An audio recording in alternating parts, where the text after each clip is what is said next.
All right, guys. This is Nathan Leach. Hello, hello. All right. This is episode 2. This is episode 2 of Things in Dreams podcast. And my guest today is Nathan Leach. Sophomore year, we were roommates. Mm-hmm. We met off of a Facebook group. We made a production company. Well, a film group for USC, South Carolina Gamecocks called 1080C. 1080C. Like, you gotta say it more dramatic. 1080C Productions. And we roomed together at Copper Beach. Copper Beach. It probably has a different name now. And that place was wild. Yeah. And now there's a lot of probably shootings and a lot of things going on there. But you remember Cole? I do remember Cole. I remember Mike. Mike. Yes, Mike. Yeah. And Robert. Rob, yeah. Darren. Yeah, Darren, Tyler. You know, it was like a whole crew of guys that just like kind of cycled in and out of that place.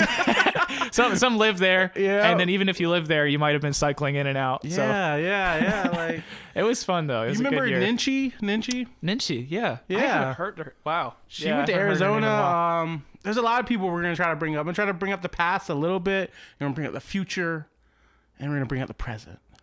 Okay, here we go. All right. Shoot. All right. So Nathan. All right. Where are you from? I guess I can say I'm from Charleston now. I've lived here Charlestonian? long enough. Yes. Okay. Mm-hmm. And we're in the military, right? Yeah, my dad was in the Army and then the Air Force for 8 years, I think, respectively. Okay. So 16 years total. That was like the majority of my childhood was moving around. And what did you do in high school? I was kind of by the books. Like, I went to Bishop England here, which is on Daniel Island, and I just like ran cross country and track, and I was just like very, that was my life, was just doing that. So one thing we're gonna point out here, and it might come into the conversation, we are both. Are you still Christian? Don't. Oh, this is going to be a good podcast. Guys. This is going to be a good podcast. All right. So this is cool. It's been 5 years, everyone, that since I've seen Nathan. We were roommates at sophomore year. Junior year, you moved out with John, right? Junior year was with my friend George. AKA his actual name was Xing Li. But his American name was George. Okay. And another one of my friends from high school, Matthew DeMarco. Okay. And senior year, I lived with John, who was like my best friend in college. Yeah. And then also with Ben Lampy. He was a cool dude. And then Parker Parker Moore, who was very, also a very cool dude. And they were part of the group at USC called, what was it again? InterVarsity. Mm-hmm. So someone else who was in InterVarsity.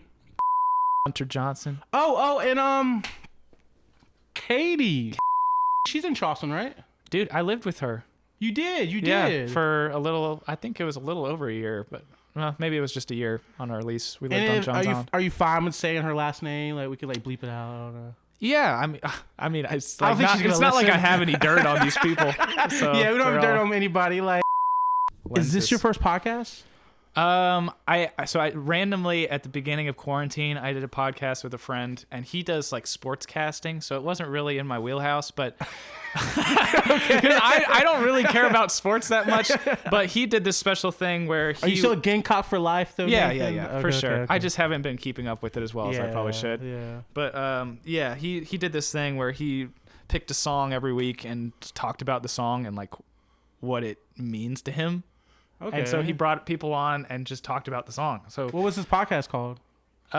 Brett's Play-by-Play playlist. So it's kind of like a play off of a play-by-play sports caller or caster or whatever. And so he would just pick songs, and we talked about Time by Hootie and the Blowfish. Yeah, okay. So how deep did y'all get into that? Not very deep, because I'm not a big Hootie fan. Hootie, Darius Rucker. So I like gave it a listen a few times over, because obviously I've heard it on the radio a bunch, but it was more of just like a quarantine podcast, and like, what does this song mean during quarantine, and how can it relate to people, and give something to listen to when they were at home bored. Is there anything like you're working on solo? Yeah, yeah, and All right. Is it anything titled or? not yet. Okay. It's like I'm dabbling a little bit with solo music right now, but really my main focus is with the duo. Yeah, you and your sister. Mm-hmm. Because y'all are killing it. Well, We'll see. We'll see. We'll see. It's been Y'all played at the Charleston Music Hall. we did. That was for it's called Low Country Listens. Yeah, Or sorry, not the music hall, the Gilliard Center. Gilliard Center. Okay. Yeah. So it was called Low Country Listens, and it was just a limited series that they did that was like this virtual concert series. It was high quality camera. High production. quality, man. It was like really lighting was well produced. great, Lighting was yeah. awesome. They had all, the bells and whistles. They had a crane with not, like a camera jib, Mm-hmm. and like 4 different cameras running across the entire theater. 4 different camera guys, a sound guy, and so it was kind of like nerve-wracking. Yeah. And we kind of Are got you the nervous gig. right now? Am I nervous? Right now? No. Okay, that's good. Yeah, no, this is great. Yeah. The stuff like that though, where it's like it's people I've never met before, and you're Yeah. kind of on their nickel and dime, and you're on their time as well. Gotcha. I was just a little more nervous, and we only got that gig because Taylor, my fiance, her friend is like the director of production there, and so we kind of like got in good with her. Yeah. And she was like, "Hey, we're doing this series," and they had a bunch of bands that were, a lot of them were a lot better than us, and Really? you can always, Can't say that. I'm a What do you think realist. I mean, what do you They're think- different. They're different. Okay. What do you call like your style of music with your sister? What would you say it is? It's like we kind of describe Genre. it as folk pop. Yeah. Okay. Yeah. Taylor Swift, but with you. Yeah. Not as like country. That doesn't seem right either. I don't know. Like, I don't know. It's hard to describe. how do you describe Americana music? Yeah. I don't know. Okay. To be honest, it's because Okay. we're still trying to like figure out the sound of everything. Yeah. And we have an album that we recorded last year and parts of the year before, but quarantine kind of messed up everything with production and trying to release things. So we have a whole album that we've been just sitting on, and it's very, I think, stylistically what the next step for us that you haven't seen on any of the YouTube channel. So most of what we posted on YouTube is like covers, and we had an EP back in 2018 that was just 4 songs, and that was more acoustic pop. Yeah. Very. And that was called what again? That one was just self-titled. That was Nathan and Ava. Okay. Yeah. And this new one is Imperfect Parallels. Ooh, who came up with that? That was so it was one of Ava's songs. Ooh, I like that name now the more I think about it. Yeah. It was one of Ava's songs she wrote, and then I just was like, this needs to be the name of this album because it's kind of it wasn't meant to be a concept album, but now with that name it kind of feels like it is. All right. Like last podcast, it was like more like Aaron Reese. That's what I'm paying homage to Aaron Reese. We're gonna be drinking wine every podcast now. Let's do a cheers. Cheers. Yeah, that was cool. I still need to finish that podcast, but I liked the flow of it. Yeah, I liked what he had to say. He's a deep dude. He's a deep dude. He like way deeper than I thought. Like I've always seen him around in Columbia when I worked at New Brooklyn. You ever been to New Brooklyn Tavern? I have maybe 3 times. I know you were obsessed with that place, and you were I was shooting, all about that. Yeah, taking photos with pretty much CNSC, every other weekend. You remember Jimmy from Media Services? Yes, of course. Yeah. I still talk to him. Yeah, Jimmy. He's like a legend. He's a legend in Media Services. Yeah. Yeah, he always wore that fedora. Mm-hmm. And whenever you would see him out at functions and stuff, he just looks swanky. Yes. It's like he had swag. Suit, just plaid pants, not plaid, but pleated, and button ups. Yeah. Speaking of swag, over the years you've gained swag. Like freshman, sophomore year of college. You remember yourself then, don't you? Yeah. No, I was bad. I was bad off. and you I don't know, we both grew up. Yeah. Because I didn't have swag. I don't think I was just a round ball, and I'm still a round ball, but still. Anyways. Hey, I mean, it's all in how you conduct yourself. Yes, it's confidence. It's all confidence. And that's what happened with both of us. We gained confidence in life by experiencing life. Yeah. Yeah. Oh yeah, it's true. I don't know. I was so by the books in high school, and I was like afraid to do anything outside of my own understanding and bubble. And I think that's what kind of connected us, because I was kind of by the books too. Mm-hmm. I was like a goody two-shoe in high school. And then freshman year, I kind of got corrupted. I smoked weed for the first time. And then I hung out with like Robert and Darren and like Will. You remember Will Key? Mm-hmm. Okay. And like we kind of went down this other path. And I met Nathan. It was in I would say cafeteria, but what was it called? Panera's?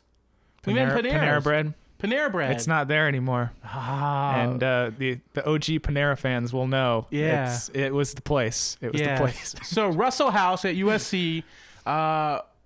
So basically, we were in dorms freshman year, and sophomore year we're supposed to like move out and get an apartment.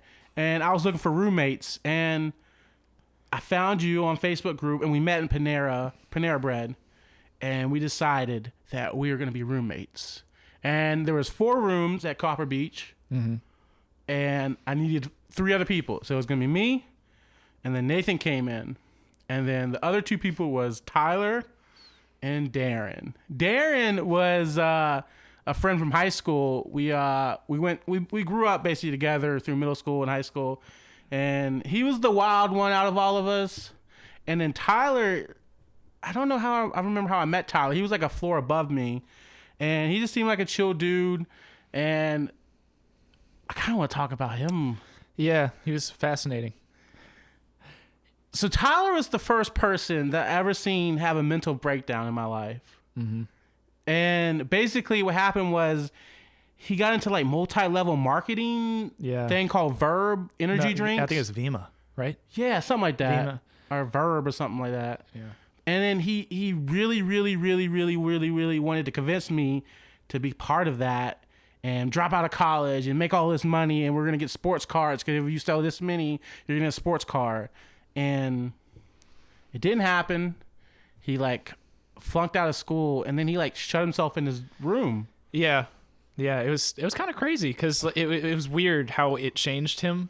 You know, because before he was just very jovial guy, very goofy. Made wine in the kitchen stepping on grapes. Made wine like he liked the Soda Stream. Liked to bake. You know, he's a good cook, really good cook, honestly. Yeah. And pretty social guy. And then I think he just like he bit off a little more than he could chew. Yeah. With whatever it's called, Verb. Whatever. Yeah. It was like this energy drink, but you have to buy in a certain amount. Like you have to buy in bulk. Yeah. And then that's how you buy into the business, but then you have to like sell it back. And I don't know, it's like you have to be so careful because you're mostly selling to your group of friends, and we're all in college, we're all broke. Yeah. It's not cheap. I mean, it was probably a little more expensive. It was like $180 a pack or something like that. And I think you had to buy into that. Like you had to buy the whole business. Or the bundle, yeah. Yeah, you had to buy into the business, not just like a drink. Yeah. And so that was like it was hard for him to sell that.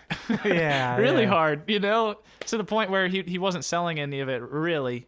And I think it just like kind of took a toll on him, and he just locked himself in his room. I still don't know to this day what happened to him. I tried to find him on Facebook. I just know he locked himself in the room and read Lord of the Rings books. And no, it was Game of Thrones books. I do know I think he moved back to Wisconsin and then went to culinary school. And I think I remember seeing I remember seeing a picture or something on Facebook a while ago. I think he's doing better. Wait. So I tried to find him on Facebook and I didn't find him. Oh, I don't know. Well, I haven't. That was probably like years ago when I saw that picture. So maybe he doesn't have it anymore. So we're gonna keep reinstating the fact that it's been 5 years. It's been a while. Yeah, there's a lot of catching up. Yeah, so we're gonna try to catch up on the podcast. All right, we're gonna talk about Nathan and his music. How long have you been playing music? For a while. A teeny weeny? Yeah, since I was a wee lad. A wee lad? I would say when I started seriously doing it, probably end of high school. End of high school, really? Seriously, as in I was actually committing to practicing the guitar. Yes. But I started a lot earlier because my mom she didn't force me to do piano lessons or anything. It's just really big in our family to do music. My mom was a vocal teacher, and violin, really good violinist. That's what she studied in college. She was a music director at a church in Louisiana for a while. Louisiana. Before she had me, my brother. So we had that whole side, and her whole family is like very musically gifted. My granddaddy, who just passed away, a few months ago. Ooh, okay. He was like super big into his folk band in Natchitoches, Louisiana. And what was his folk band called? The Back Porch Band. Back Porch Band. Yes. All He plays dulcimers, which is an Appalachian instrument. He made them. He made guitars. There was always some kind of like stringed instrument lying around whenever we would go over and, just spend time with our grandparents. And so. What's his name? Granddaddy what? Well, Bill Bryant. That's Bill Bryant. Yeah, okay. Billy Joe Bryant. Billy Joe Bryant. Yes. Okay. But he can play like any kind of instrument. He could play like the penny whistle. He could play the fiddle, guitar a little bit, banjo. Dulcimer was his main weapon. And he could sing. I mean, he was like a jack of all trades. And I feel like, at least on that side of the family, he was one of the musical cornerstones between him and my mom, In my life, they were both very big influences on me. And then my dad's family, there's still some musicality in there. My Nana, she sings really well. She's always been in church choirs and has a very operatic voice. Very technical singer. What? Explain for the audience what's operatic.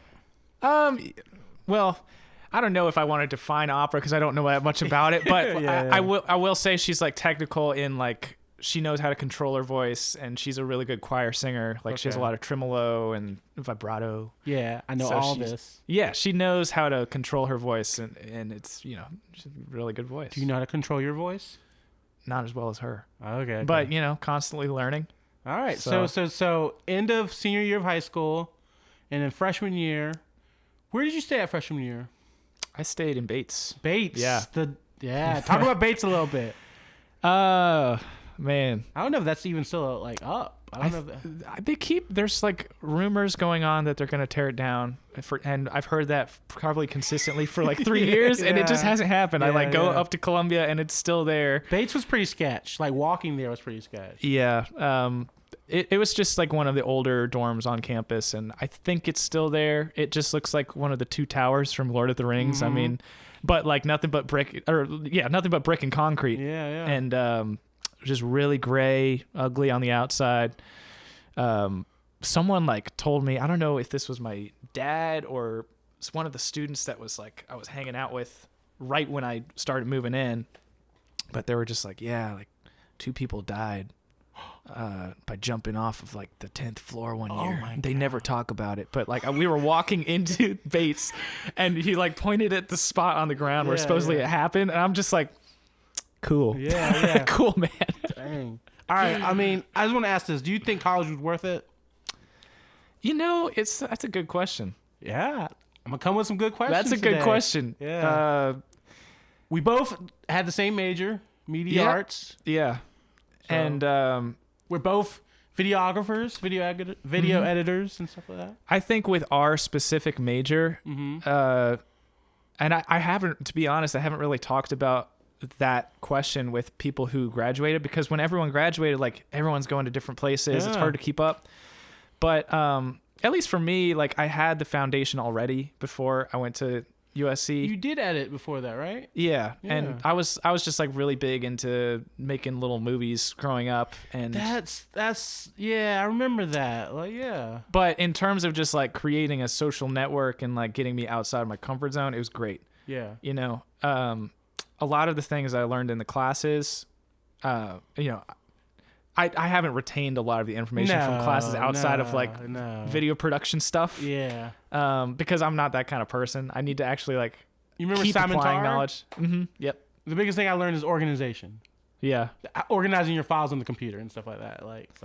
Yeah. Yeah. It's you learn those little things, and then after you graduate, at least for me, I had this assumption of what it would be like and how easy it would be to find a job. And you get out and it's nothing but. I mean, at least for me, everyone has their own different path. And some people get luckier than others, and I'm not knocking the people who get lucky because that's literally just like that's just not constant, just chance almost. Yeah, it's chance. It's like they put the work in, but they're also at the right place. And sometimes you're just not at the right place at the right time, and it takes a little longer for you to get to where you want to be. So the biggest thing I learned after graduating was like, yeah, the degree is valuable, and it's becoming more valuable. Our like skills are becoming more valuable like today. It's just we were in Columbia, South Carolina. We were in South Carolina. Like there wasn't much going on in South Carolina that needed our expertise. Like if we would have went to a school in like North Carolina or Atlanta or somewhere in like Texas or California, there'd been more jobs, I think. Yeah, I think so too.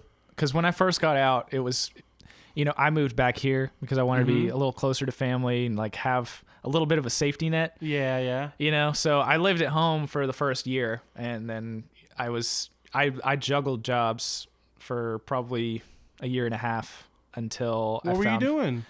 Well, right off the bat, I couldn't find anything for like 5 months, and then I think it was right around August or September of 2016. Yeah. Where I was, I looked at a job on Indeed and it said sales photographer on the Fort Sumter ferries, and so I was like, well, it's photography, maybe I can get some kind of experience because I don't really take many photos. Usually I'm a video guy, but like, hey, anything is anything. Yeah. And it was. I don't know what I was expecting it to be, but the people in line at museums or aquariums, and they're literally on the sidelines just like trying to reel you in, just like, hey, you want a family photo? Just come over here real quick. And they like corral you, and then they take your picture. They're like, okay, that's $20. Yeah. That's what I did. Okay. So I think the best thing that I didn't learn anything about photography because it's so run and gun. You kind of direct line flow into the ferry. So during the summer months, it's really hot. Yeah. 2, you're corralling 300 plus people onto these ferries. They're like triple decker ferries. And so a lot of the times people don't want their picture taken, but that's how we kept attendance, really. You take the picture and then you count the heads. And then they can't get on the boat unless you take their picture. Oh. And some people didn't want their picture taken. And, when they respectfully declined, we would say, okay, well, that's fine. But some people were very rude about it. Yeah. They're like, what is this for witness protection? Them, like to get them off the boat from wanting to get on the boat? Did I what? You ever get in like a shoving match to like keep them off the boat? No, not really. I was, I wasn't like that. Yeah. But you didn't care about it that much. Yeah, no. I was just, I did that for, I think it was until that December. It was mid-December, so probably like 4.5 months. And then I saw an internship open up for a photography internship at Charleston Magazine. Mm-hmm. And I was like, well, that's photography. Not really what I want to do, but it's an internship. It's an internship. It's a pretty well-known magazine in town. Mm-hmm. I went in, got interviewed, and I showed them my portfolio, and I think they liked it. But one of Mel, who was the creative director there, her question to me was like, "Do you have anything else?" And I was like, "This is kind of it, But I was like, I have this video reel, and I knew they didn't do videos; they're a magazine. They watched it, and I didn't hear back from them for a little bit, and then I can't remember who reached back out to me. I think it was Darcy and Mel again in an email, but they reached back out and they said that they were trying to grow a digital department, and so I could intern as a video intern. Which wasn't, they kind of made up the position for me, which was awesome. I did that for 3 months because that was the internship length. And then from there, they kind of started contracting me out to make website videos for them. So kind of like companion videos for their written stories. I would just like go out, interview the same people that were in the written stories, try and find something else to talk about, tell the story in a different way, make it a little more casual. I like watched a all piece. your videos you made from Charleston Mag. Oh, yeah, man. I was keeping up with you. Like you were like my buddy. We both did the same thing, and I was like, we gotta both make it. And like I saw you were making it, and I think at the time I wasn't doing anything with video. I think you were one of the first people I think was doing stuff with video. From like I don't know, like do you remember? Do you know? I don't know. You don't know them, like Faith Cox. Yeah. She went to LA to try to be like a game developer and stuff like that for League of Legends and stuff like that. So she was in LA for a while, And then 2 weeks ago, I saw her at the Punk Fest flea market in Charleston. Oh, really? Yeah. So she's back here. Yeah, she's selling her art. And Maddie Lucas. I She do was remember her. tall, like yeah, and she was a drawer too, and she was there too. But other than them, like I thought Faith was gonna make it farther than everyone because she was really talented, and she went to LA. So I was like, oh, she's in LA, she's doing well, and she's back here. And she said she was unemployed, so one of us has to make it soon. Yep. Yeah. Everyone's kind of crossing their fingers, holding their breath. Yeah. I'm at a very real, like, I have a strong belief that someone's going to make it. Yeah. You know? And I'm not the kind of person that's so competitive. I want to be spiteful towards people who get success because, like, we've all been in the same boat, more or Yes. less, you know? It's kind Yes. of a struggle trying to find a consistent job. And I think I got lucky with Charleston Mag. Even if it was contract work, like, it was... I would go in like 3 days a week and like kind of make it up as I went along, but it wasn't a full-time job. So at the same time, I helped a music teacher out in Mount Pleasant at Christ Our King. So I was like a teaching assistant for like a year and a half while I was doing contract work. So it's like, I don't know. Nathan, I want to ask you too. Like, yeah, I'm gonna tell you. Like, but I was gonna say, like, Nathan, you're like one of the like. I don't know. This is not a word. One of the goodest guys I know. Like you gotta like the world has to like help you out. But all right. So after I graduated, I stayed in Columbia. I had 2 chances. So I had I was doing CNSC photography, concert photography, and I got like an internship in Tennessee to like shoot for the people that do the media for KISS. And it was through one of the guys that worked in SGTV, Chance. Mm-hmm. You remember him? Edwards? Yes, Chance. And he's like, come out. It's you're gonna have to live in Tennessee. It's gonna be an internship. Yeah. And you have to find your way to basically make it and live in Tennessee while working here, and then we can talk about money. And I wanted to take that chance, but everybody in my family said no, and I listened to my family. Don't listen to your family when you're trying to pursue something. Do you feel like that sometimes? Yeah. I mean, you know, it like there's a gut feeling that of what you want to do and what it's going to take, you know? And if your family is more traditional, like... Yeah, play it safe. Yeah. Then, you know, you have to hit a point and a boundary that are not going to cross, you know? Yeah. And so I would agree with that. You have to take their criticism with an air of like, okay, I appreciate what you're saying, but I'm going to do my own thing. Yeah. With like the knowledge that you've given me and kind of make up my own mind. But it's easy to be swayed by your family if they're like cornering you, you know? I was like looking for like a roommate. I found someone. He was like sketchy though, but I was going to go do it. How was he sketchy? He was just like some random like 30 middle-aged 30-year-old guy. He was like, yeah, I'll take a roommate. And I was like, yeah, I'm moving up there. He's like, you need this much money. And it was going to be in Nashville, Tennessee. And it was kind of expensive. And I was like, I mean, I didn't have any money. I didn't know how I was going to do it. But I had my mindset that I was going to do it. I even started a Kickstarter. I sold some of my art from my photo show. And I was like, help me get to Tennessee. And like people bought my art. And I ended up just not going. And because I listened to my mom and I listened to my family, they wanted me to play it safe. So I didn't do the internship in Tennessee. And then I had another chance to work at Fox News as a videographer. And I failed the drug test because I was a stoner. Do you smoke weed sometimes, Nathan Leach? I have before. And what does before mean? Like a year ago? Yeah.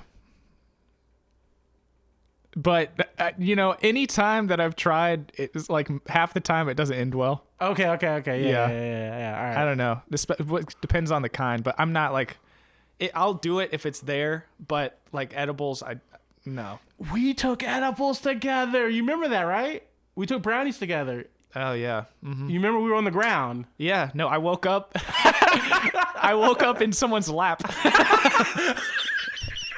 I don't know what happened. I just know we were fucking stoned as fuck. Yeah. No, because you were showing. You played. I made those brownies, by the way. That's the first time I ever made brownies. They were good brownies. I made nice those and moist. brownies. It was good. Yeah, no, you were playing Valley Maker. I remember this specifically. Yes. And there was a specific song that you were obsessed with at that time, and it was like Only Friend. Yes. Dude, you still got good memory, man. Yes. Only Friend. Yeah. And it was a good song. Yeah. But it was and a you were weird just like, that was the first time I'd ever been, yeah, in that space, and like you're blown away. blown away. I was like, wow, you can do this. Like, people don't get drunk and like listen to sad music. Yeah, exactly. But I feel like there's all walls are torn down. Well, some people listen to country music, and that's like, but yeah. Yeah. But yeah, I remember that. I don't know whose lap you were in. Shelly. Shelly. Mm-hmm. I had just met her too. She was just part of the friend group. You talking about Michelle Yeah. Voss? Yep. Oh my gosh. That brings back some memories, Michelle. Mhm. Yeah. I like that you call her Shelly, but yeah, Voss. She was a cool girl. Yeah, making me bring back a lot of memories here. Yeah. That's crazy. It's like I saw Valley Maker once at the New Brooklyn. we went Tavern. together. Yeah. Mhm. Yeah. That's They're when I was really with great. Sam. That's when he had the girl with him. They're still playing music and they're in Columbia now. He moved out to Seattle and then he came back. So, Okay. I think you also, you introduced me to like a few Columbia bands. I wasn't like as big of a live, like I didn't go to a lot of live music like you did, Yeah. but you introduced me to Manchester Orchestra, Yes, I did. and you introduced me, I think, to Noah Gunderson, which isn't Columbia. Did you? I think so. Maybe. Maybe. Do you know Noah Gunderson? He's like a acoustic songwriter from, I think, Seattle. Maybe it wasn't you. But I just remember like specific bands that I didn't know about. Susto I didn't know about until you. Yeah, Susto. There's so many, man. There's so many. And Susto became like my favorite band after college. All of their songs, They spoke to you. because I didn't really like connect with their music. I'd listened to them before, but then like something clicked after college, and I became obsessed with them. Tell me about Noah, because I don't think I did, actually. I don't think I did. Yeah. I really like him. He's more of like a acoustic singer-songwriter, and he sang with his sister for a while. But he has a few good older songs I listened to a good bit back in college, and like Cigarettes and oh god. There's another one. Yeah, it's all good. I'm terrible. I'm terrible with all these. It's fine. So, all right. So let's get back a little bit. Because you played music since you were a teeny weeny. Mm-hmm. Your family is... I remember the video y'all put out for a Christmas where all y'all were singing. Yeah. Yeah. Sang Rocket Man. Is it weird that I know a lot about your life? Well, we posted it online, Yeah, it's so online it's for everyone to you know, see. Yeah. it is what it is. I kind of separate that part of myself. Yeah, okay. You I know? got a lot of questions about that. Like, but we'll go. Okay, all right. I'm gonna try to direct this thing right here. All right. Steer the ship, right? Yeah, steer the ship. All right, so teeny weeny, you already had some video editing skills, and then we were talking about, was college worth it? And you were gonna ask me about my experience after college. Yeah. So failed the drug test, Fox News, and then I was like, okay, what do I do? So I rode up to a pawn shop because I was a stoner and I was selling some stuff to buy weed. That's how bad it was at one point in my life. Yeah. Weed. Yeah, just weed, guys. And I was like, all right, here's some stuff and give me some money. And then I was like, oh, this pawn shop's kind of cool. Like they had some cameras. And then I was like, I can kind of sell, like I can do this. I can be around cameras, guitars, guns. Like that's a whole nother story. But then like I was watching Pawn Stars on History Channel and I thought it was going to be like that. So I went back and applied for this pawn shop and I got the job. And he was a cool guy. He was in his early age 30s, and he had him and his family had multiple pawn shops. So I became a pawn shop guy, and I quickly learned, and I got my own shop. Basically, I ran my own little store in West Columbia, and Casey. And there was a lot of crackheads coming in, and a lot of people who were desperate for money to buy drugs, and a lot of criminals who were trying to buy guns. And then I called, and they were like, yeah, he's not approved. And then I had to tell them no, and then they get all upset. Oh, gosh. And then one day, these two kids came in and they had this like, I don't know, a bag full of just knives. So we sold knives sometimes, but I was taking in too many because I thought they were cool. And then I realized, like, he was telling me, like, these are cheap knives. Like, people don't really realize, like, they sell them at the flea market. These are, like, worth $2. Don't give them $5 for them and try to sell them for $10. Yeah. But he came in with, like, a bag full of knives. And it was like, we were about to close. And he just kept putting them on the counter. And they were just, like, so desperate to sell these knives for money. Mm-hmm. And it just it felt really awkward. I was, one of the things about the pawn shop was we carried protection. Mm-hmm. It was the first time I ever had a gun on me in my life. So that made me a little bit paranoid. And they were just acting really sketch. And I was like, they could just grab this knife right here and just like stab me. Yeah, just jump over the counter. Just jump over the counter. It was like we were about to close. Like I was literally about to count. I was counting the money in the safe across the room before they came in. And I was just like, this ain't me. And then this ain't worth it. This ain't me. This ain't worth it. And then Monday, it was the lunar or solar eclipse, the one that was going to happen for the first time. You remember that back in 2016? Yep. And I was like, I really want to watch this. I don't want to go to work. So like I typed up my little like thing and said, hey, like I was running my shop. I was like, I made like the best sales of the month for out of all the 5 shops, and I wasn't getting a raise. And I was like, thank you for your business. Like, thank you for hiring me. Like, you know, everything, but I'm done. And I quit. And then after that, I was living in Colombia and I couldn't pay rent. And I lost my car. It was financed. So I got like repoed and I couldn't pay rent and I had to move back home. So I moved back home with my mom in Sumter.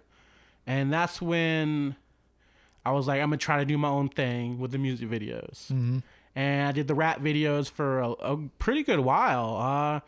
I was charging like $200 a video. And I mean, I didn't have to pay rent. So I was okay. Yeah. And then I like kept realizing like, this is too cheap. Like I should charge more. And I had to deal with rappers and like trying to be gangster, and then some of them were actually gangster. I dealt with some guys that were like in the hood, gang affiliated, and they wanted me to have their like video done like in a day. Mm-hmm. And one of them like threatened me. What'd he say? He's like, I'm gonna see you. What? Yeah, that's what he said. He's like, I'm gonna see you, because I had like 4 different videos on hand and I was trying to edit them all. And I like edited it and he didn't like it. He wanted me to have more like visual effects on it. He's like, and I was like, hey man, the thing was like I did the video and thought I was gonna get paid like the full amount. He's like, oh, we can do half right now and then half when you're done. I was like, okay. And I charged him only $200, so he only gave me like $100. And I put like, I don't know, a couple of time into it. Yeah. And I was like, nah, like I like put my foot down. I was like, nah, this is not worth my time and my money. I was like, here's the video, I'm done.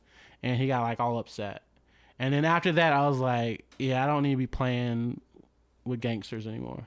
So did you still do rap videos, but were you more selective after that? Yes, yes. Yeah. So I picked one guy, Dominique Simmons. His rap name was Real Life, and he had like he was. I remember him. Yeah. Yeah, he was well together. He had like raps that wasn't about killing people and drugs and money. It was about real life stuff, and he was a great rapper. And so I stuck with him for like a good while, and he was able to pay me. And one video we went into Atlanta and shot Baby It's Cold Outside with him and his wife. And I thought I was going to be okay. Like I was going to be fine.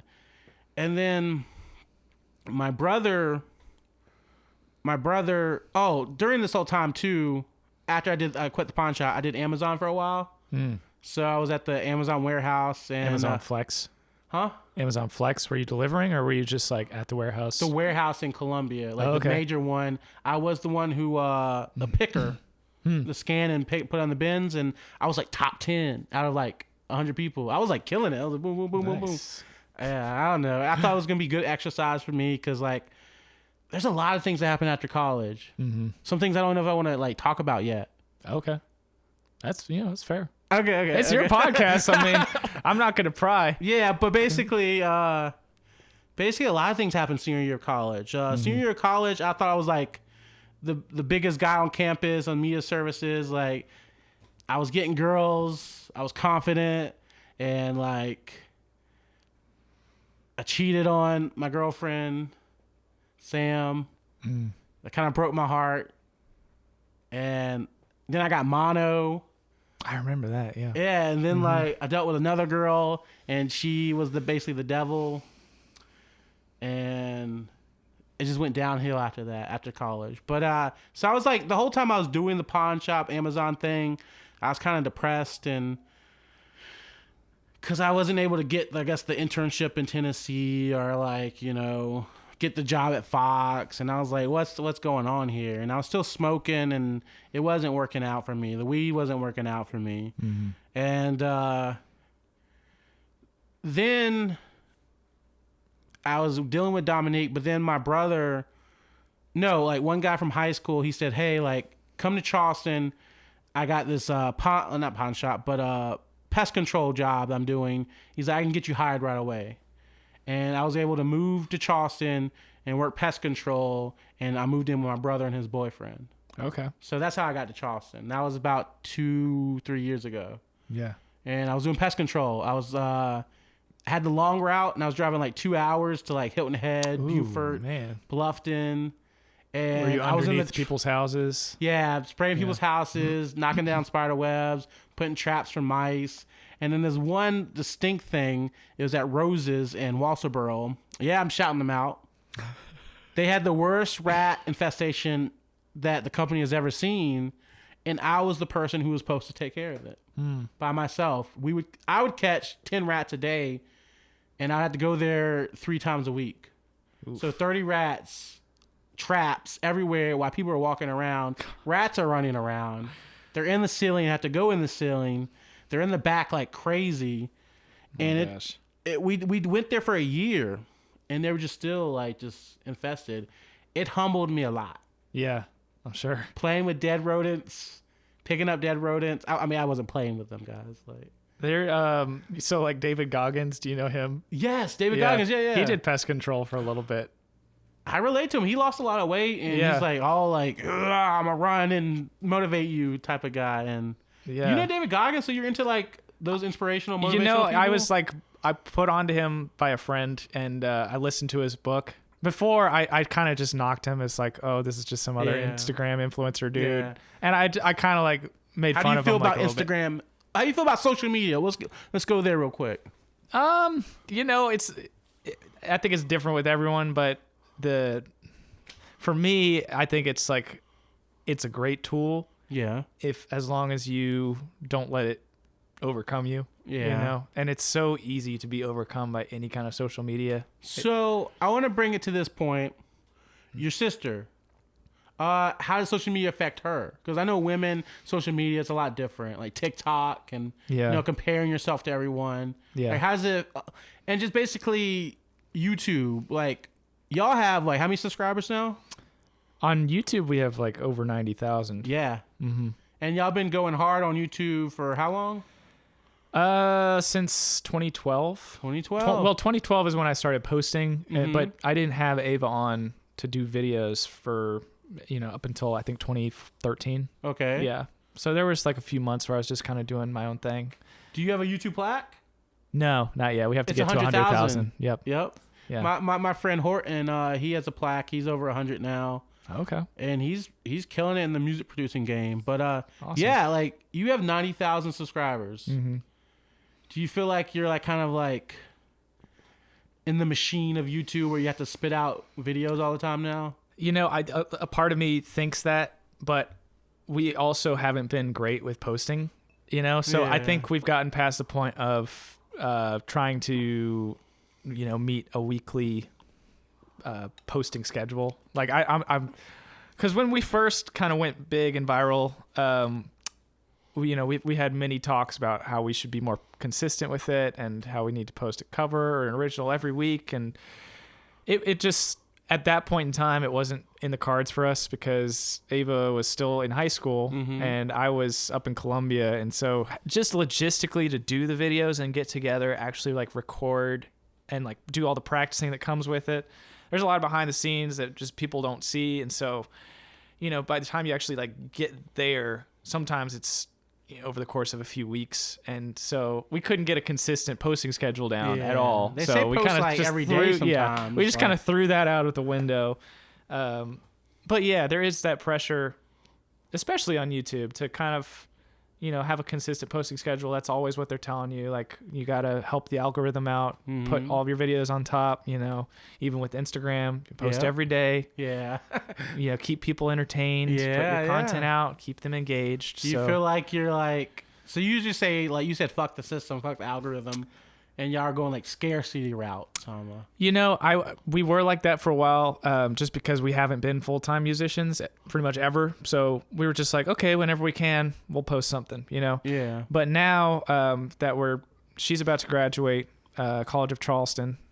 So what's her major? Music management. Music, yeah. Yeah. Okay. So y'all are all in. We will be all in pretty soon. So she graduates May 8th, and we've never been at the same place to kind of both fully invest ourselves in it.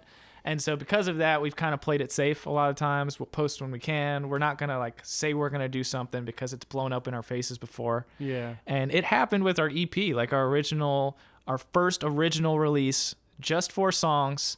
We said we were going to release the songs on, I think it was like April 5th or something of 2018. But we didn't realize it takes some time for songs on digital streaming platforms to actually like get uploaded. It takes like a few weeks. And so we had this date and wait. This is how much I think I've like been following you. Didn't y'all like post something on Instagram, say like, I'm sorry that. Yeah. How do I know all this? I don't know. I mean, it's incredible. Yeah. Yeah. So instead, like we didn't have the EP ready on the day that it was supposed to be announced or released. So we released an announcement trailer for when it would be released. And it was basically just like coming soon, Yeah. It was the lamest thing. And, you learn from your mistakes slowly and surely. But that was just one of many things that we probably could do much better with social media. But we just haven't really been all there. We haven't been able to commit 100% to it. And I think that once we have that capacity, it'll be a lot easier. And it's going to happen when she graduates. Like, she's going to have the time now. Yeah, she'll have the time. So we've talked the past few weeks, and we're going to set it aside like actual days to rehearse and, because it's been pretty sporadic. Okay. So we just do it. It's been more of a hobby more than anything past few years. Even though we have this big following and we felt the pressure to say, hey, let's drop it. Let's drop everything. Ava felt some pressure from my family to actually stay in college, go to college, because we wanted to take a gap year. And, had some pushback. Gap year. I wish I would have took a gap year. Yeah. And I was like, I'll do it with you, let's just take a year, see what we can do right after high school. And, had some hard conversations with family. She kind of... Don't listen to family. You can listen to family, but it's like... I don't know. I think we're at that same place now where it's pretty much just going to be a gap year now. Like I'm cutting down hours on little jobs that I've had here and there, and really going to try committing to it more full time.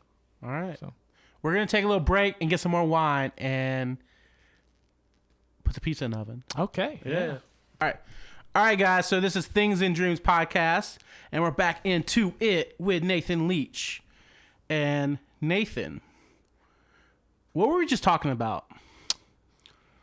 We don't even remember, to be honest. All right. Oh, where were we? We were talking about something else in the kitchen. Yeah, we were talking about something else in the kitchen. We were like thinking, should we bring it into the podcast? Yeah, I mean, we were talking about like just really faith. Yeah. Honestly. Yeah. Yeah. So faith. So I'll connect it. So sophomore year when I met you, I thought you were a good boy, basically. Mm-hmm. Like a Christian good boy, a good man, like good righteous values. And basically me and everyone around you wanted to corrupt you, basically. You would say that sometimes. Like, I feel like I'm corrupting you. Yeah. Like, no, I hang out with y'all because I like hanging out with y'all. Yeah, you reminded me a little bit about me in high school. Like, you wanted to stay in your comfort zone. And I thought that, like, I'm getting out of my comfort zone. Let me push Nathan out of his comfort zone. and weed helped a little bit. Alcohol helped a little bit. We could talk about the parties we had at Copper Beach. Mm-hmm. Those were fun. Those were very fun. Halloween. That was We probably the had best the party. best party in college in our apartment. Like of that year. of that year. I mean, of that year. Like, Actually, no, that was probably the biggest party that I was a part of in college. we planned it out. Yeah. We Blacked invited out people. the windows, put trash bags on the windows. We made sure cops wouldn't know it was going on. And it was a dual apartment party. So we were in one apartment, and then you can connect the back porch to our next door neighbor, which is Cole. Shout out to Cole. Cole helped me get out of my comfort zone a lot. He was the biggest stoner hippie like you would ever known. He was just always positive, and I don't know if the weed was talking all the time, but like he was like, yeah, I just liked he had good vibes, basically. Always good vibes, Cole. And so we had a joint party for Halloween. I even made a little logo, like everything. We decorated. Party juice. In In a big cooler. Like nothing but fruit punch. And do you remember Barack Jacuzzi? Yes. I did a video for him at one point for a class project. Uh-huh. And it was just like I knew nothing about him, but it was more of like a little short biopic. Yeah. You know? And I was like, okay, well, this guy has such a big personality, and I was wondering like what he was doing now, maybe like a few months ago, and he's pretty big deal. Yeah, he's pretty big. He was one of the first people I knew in college that was like, I'm gonna be big and like I'm gonna like shoot for success, and like people gravitated towards him, and he was just a cool dude. Yeah, magnetic personality. Yeah, magnetic personality. All right, let's go. We have so much to catch up on. It's so hard to like talk about, and I want to talk about the music too. Let's talk about the music, then we'll come back to what we can catch up on. So, what's inspiring you now to do music? I think more than anything, just like untapped potential of what could happen. Mm-hmm. I think that's a big inspiration. Are you talking about like musical inspirations for me, like let's talk about music stuff. Inspirational too. Yeah. Okay. Yeah. I kind of listen to a lot of different things. Yeah. But that's hard. I really like 70s folk, 70s folk I'm rock. Bee Gees. That's not folk rock. Like Crosby, Stills, Nash and Young. I love them. Love Neil Young, just like his solo career, great. Jim Croce. Joni Mitchell. Okay. I like John Denver unashamedly. Okay. But I also I listen to a lot of different music, so it's hard to like just pin down one or the other. But I don't know. I haven't kind of put 100% of myself into it ever. It's always just been this side project, and it was nice in college because I could go busking. That's basically what I did. Is I did like a bunch of open mics, and I did busking in college at Soda City Market. Yes. And it was like nice little side money, just go every other weekend, and I could get more practice, writing and singing new songs. And that kind of thing. Let's talk about like you're a guy who wanted to get out of your comfort zone,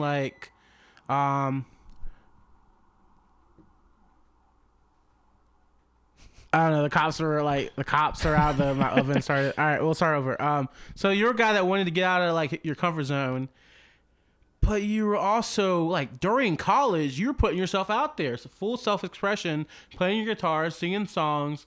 Like that took a lot of courage, took a lot of balls. Like where did that come from? Do you have big balls, Nathan? I don't know. Probably not any bigger than anyone else's. Shoot. You were courageous. Yeah, I mean it takes a certain level of like not caring what other people are thinking. Were you about to say not giving a fuck? Maybe. Yeah, okay. Yeah, no, you just don't give a shit. How about that? Okay. I think that's the first hurdle that you have to get over as any kind of singer-songwriter. And so I didn't do big shows during college. I was just trying to figure out what kind of music do I like? How do I practice well? How do I, how can I learn how to record a little bit better? What kind of music do I like singing? And who would I like to sing with, and two, like what kind of audiences can you sing to? Like, you know, there's always like an alchemy to performing where every room is different, every audience is different, and you don't really know that until you just put yourself out there and do it. When's the first time you ever played for anybody? Probably like talent shows in high school. No, this was like 4th, 5th grade. Oh, yeah. You were a teeny weeny musician. Oh yeah. I've always kind of like tried to put myself out there because I don't know, like moving. Okay, so this is probably where it comes from. See, I like how you're doing this. Yeah. Okay, I'm gonna get it out of you sooner or later. I had to find it, but I found it. I can help you. Yeah. Okay. See, this is almost like therapy because I just didn't know this until just now, honestly. But yeah, no, it was probably my best guess is because I moved around so much when I was younger.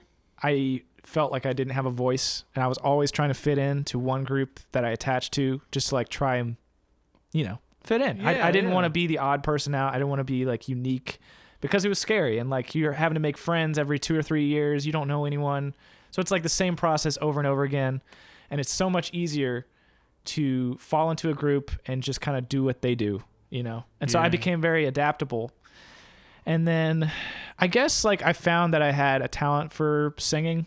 It wasn't really guitar until maybe 7th grade where I picked it up and I took a few lessons for like 2 years when I realized like, okay, I'm good at guitar too. But singing, it came naturally to me, partly because of genetics, partly because like I had some mentors growing up. Like I was in some choirs and they really pushed me like, okay, you're really good at this. And it just kind of came from that. And it was a way to express myself and kind of put myself out there and like be seen in a way that wasn't just me trying to fit in a certain group, you know? So that's probably where it came from. Okay. Yeah. But then there's another side of like coming home and, you know, being from a very musical family, you know, it's kind of hard to get away from. Mm-hmm. So like my brother, he's a great singer. You know, he took piano lessons for years. Ava. What's your brother's name? Singer. Ben. Ben, yes. Yeah. So we've been trying to convince him to get more into singing because he has like a great voice. And Ava, I mean, her vocal range has gotten just so much better. Her control is that much better. So she's really blossomed and like, yeah. I remember you said something like, who's the most talented in your family? And you said it was your sister, right? Yeah, I would say so. Yeah. You know, and it's kind of hard to quantify talent, but I think in terms of marketable talent, you know, because her voice is so unique. I'm not trying to bash myself or bash my brother or anyone, but like, I mean, if you want to be like, say you're the best, you can say it, but like, yeah, no, I don't think so. But I think that I've put in a lot of work into, I can see that. Especially guitar, maybe not as much vocal, but I consider myself a guitar player first and then vocalist second. And I want to also be like a really good writer, but that's vocals and writing are something that I'm just like constantly trying to work on. Guitar, I've been doing it for so long. You know, I don't like shred in the traditional sense of a lead guitarist. I'm not going all over. I can kind of add some nice fills in like a full band, but expect me to be a lead guitarist and absolutely shred and you'll probably be a little underwhelmed. Mm-hmm. But I think I'm a pretty solid rhythm player. Okay. And, yeah, I like to have fun with it, you know, and I feel like I've found my voice with the guitar. Now it's just like, you know, got to find my voice and like vocal comfort in performances. You never wanted to be in a band? Like I did. Okay. And it probably came after college. Oh, okay. Yeah, because in college I was just like, I started doing the YouTube thing my freshman year of college because I just wanted to practice more. I remember one time you like closed your door and you're like, I'm about to film something. Yeah. And one of the things I remember about you, you said you were an introvert and you needed to recharge sometimes. Yeah. And you were like the first person who was like honest about that. And I was like, he's in touch. He knows what he's like. He's in touch with his feelings. And he's like sometimes like I just need to recharge and be away from people. I was like, all right, dude, I respect that. So I literally had a little studio in the closet above the stairs. And I would just shut the door. I'd be like, all right, I'll see y'all in a little bit. Yeah. And I was like, man, I hope I'm not annoying them because I would literally sit and practice the same song for like 2 hours until I was ready to post it. Yeah. You know? So, and the walls were paper thin at Copper Beach. I mean, those apartments were not well made. No, they were not. They're not. They definitely have new management now, but they used to be a little sketchy. They were the bargain bin of apartment complexes. Do you remember Mary Grace and Kendall? Yep. Mm-hmm. Oh man, do you remember?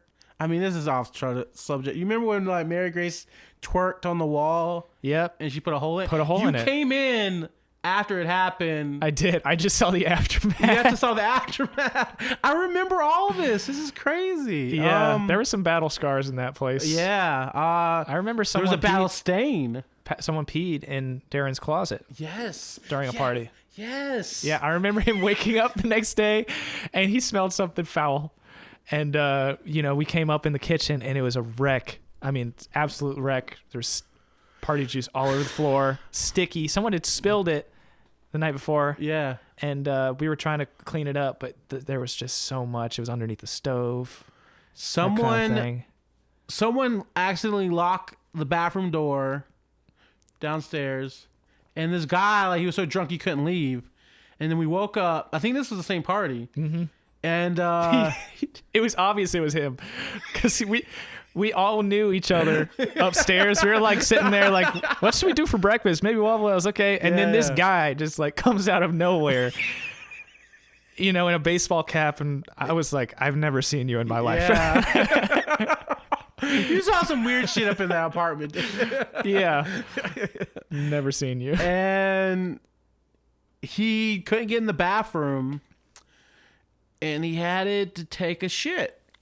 So where else could he take a shit at? I don't know where, Brandon. Other than the trash can. But he couldn't even hit the trash can. Like, the shit slid down the wall and left a stain. And it was on top of the trash can or something like that. Yeah. It was all over the place. Yeah. Yeah. And he acted like it wasn't him and he just like left. So. Yeah, he left and we're like, well. Yeah. He could have at least picked up his mess. Yeah. So. It's with the doggy bag. College, man. College. All right, so inspirations. You were talking to me all about your inspirations, how you played since you were 4th, 5th grade, and how like you kind of want to be in a band after college, and then I guess like that mindset, did that get you to like think, oh, let me play with my sister like on a song? So yeah, tell me the first time you played with your sister. How was that? It kind of just came on the video. Yeah, we did a cover of Philip Phillips' Home. Okay. Very like. I guess it's called a basic song now, but back in the day, it was like a banger.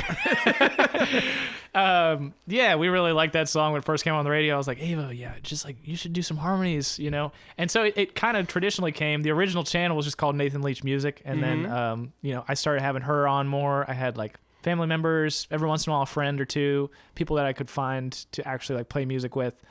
But I think I was always a little hesitant to ask people because I didn't know how people went about going and like finding people to play with. I don't know. I was almost a little shy because like musicians tend to be a little shy. Yeah.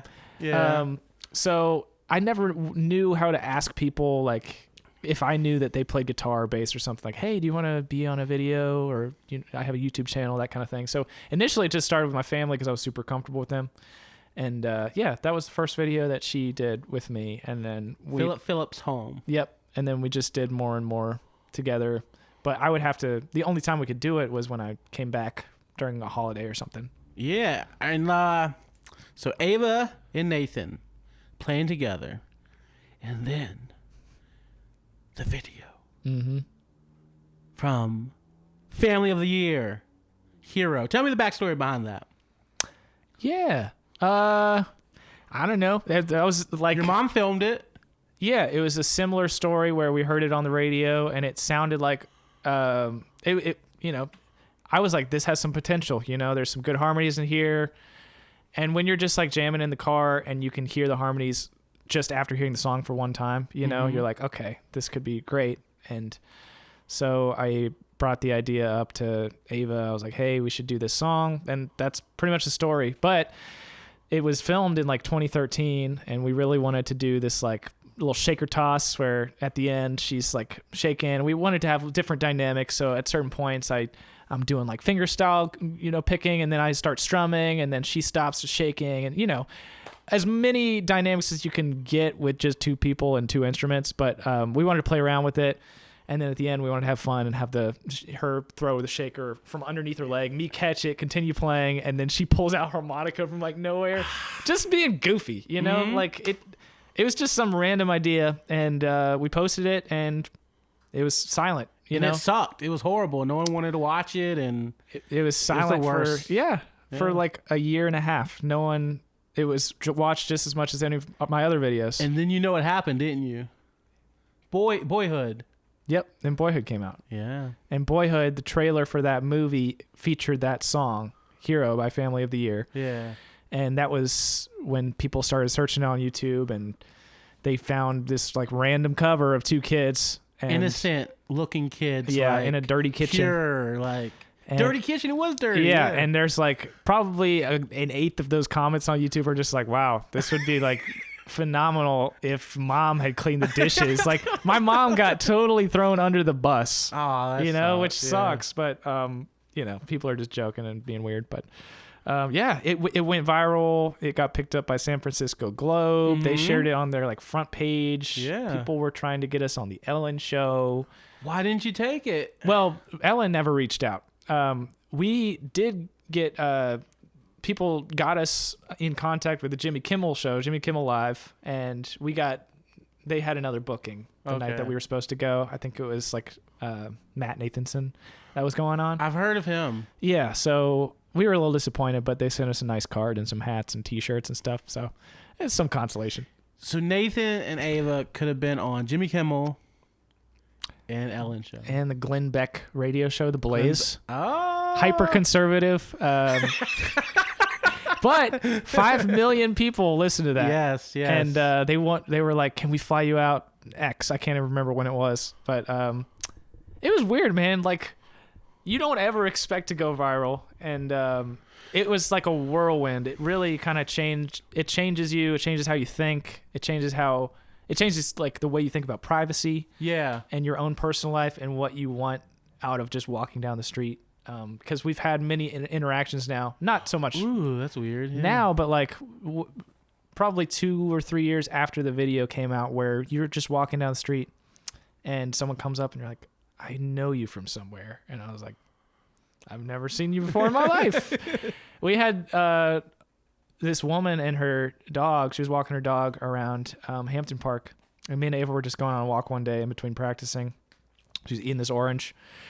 I don't know why, like, I remember these moments specifically, but she was with her boyfriend too, and they were stalking us low key for probably 10 minutes or so. And I could tell they were talking about us, because they'd like whisper to each other and then look back at us and like walk a little closer. And then when we turned around, they just like kind of shuffled and acted like they were going to go the other way. And then we kept walking and they walked towards us. And eventually this girl came up and she's just like, "You guys are Nathan and Ava, aren't you?" I was like, oh my gosh. Like, the internet is just crazy because it wasn't our intention to become internet famous, internet celebrity, anything like that.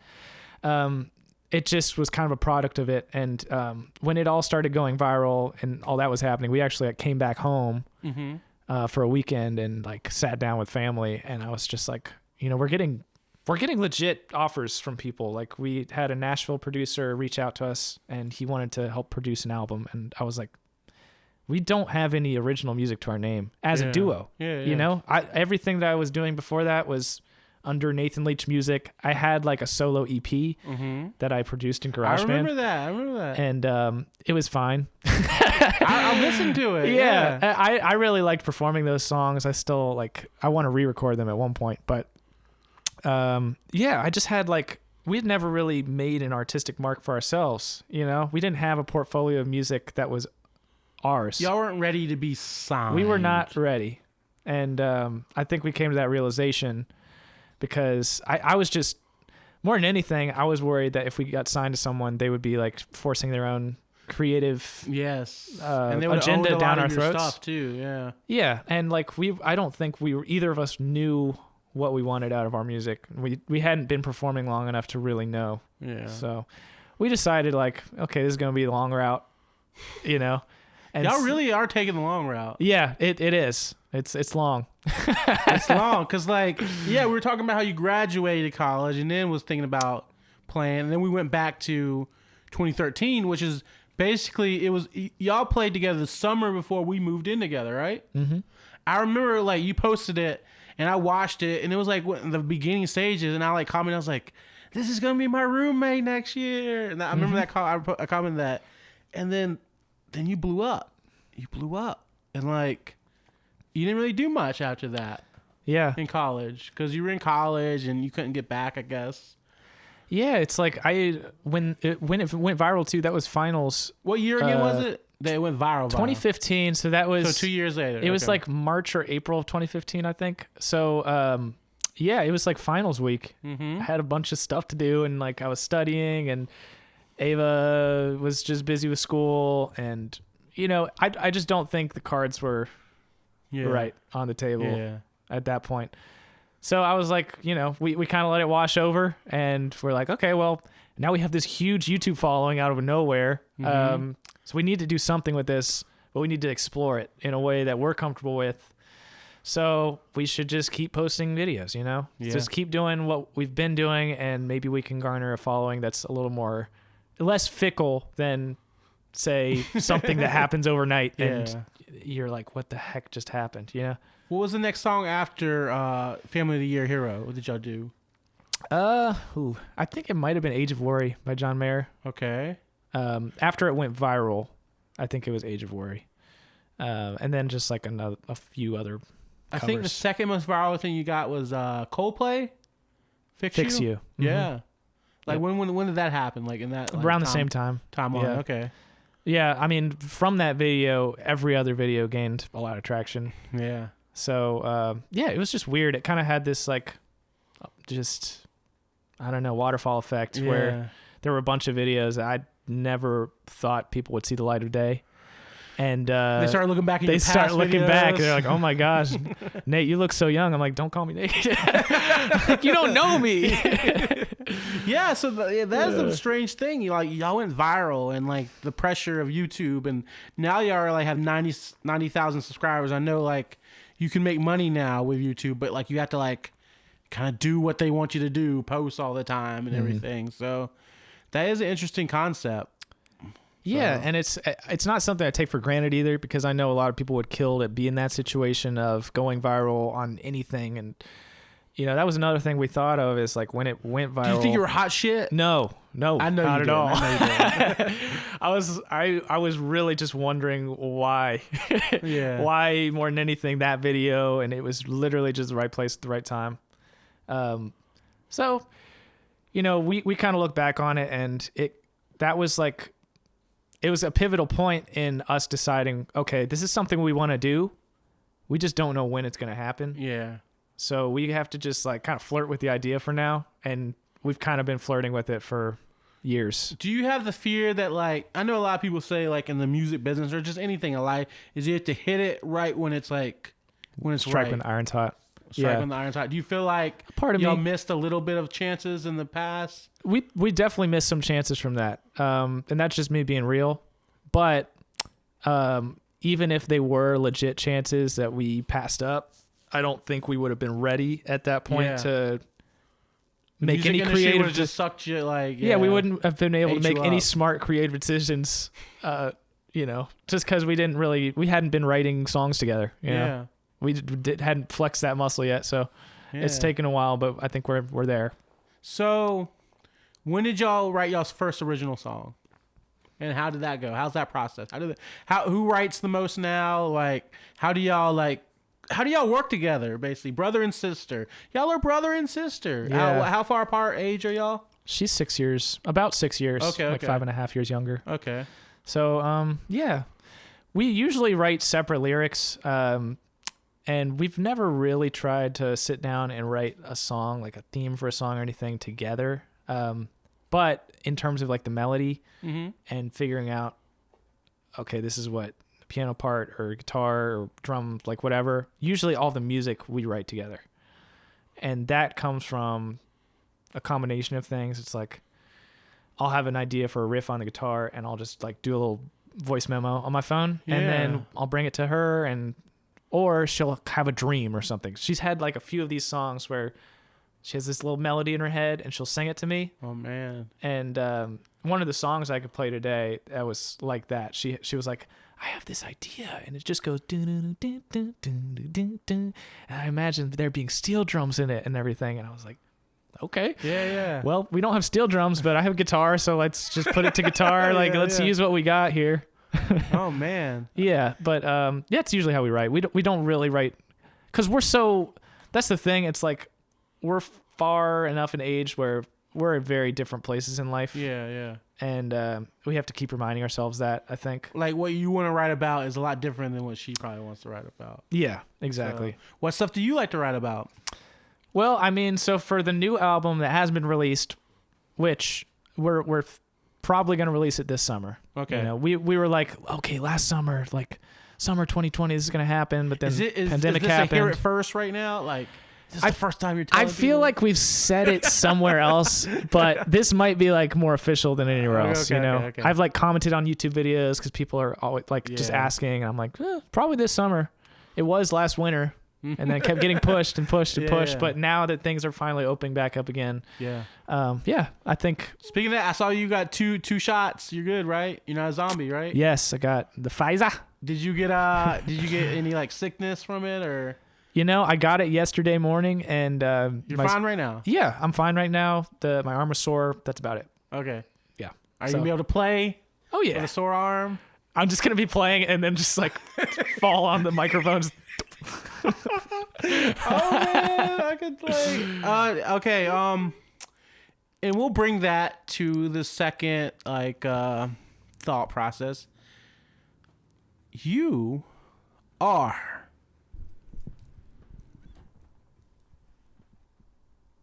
getting married. I am getting married. Yeah. Tell me about the lady friend. I didn't know where that was going. I was like, oh, jeez. Tell me about the lady friend and how long you've been together. And I'm so happy for you. I know John got married.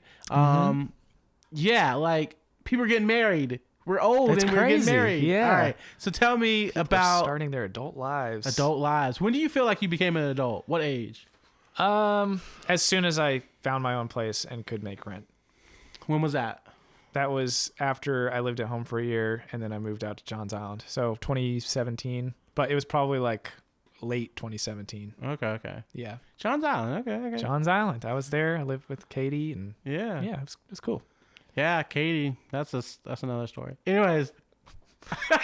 That's just a whole different thing. She's like, okay. But Yeah. tell me about her. Her. Who is her?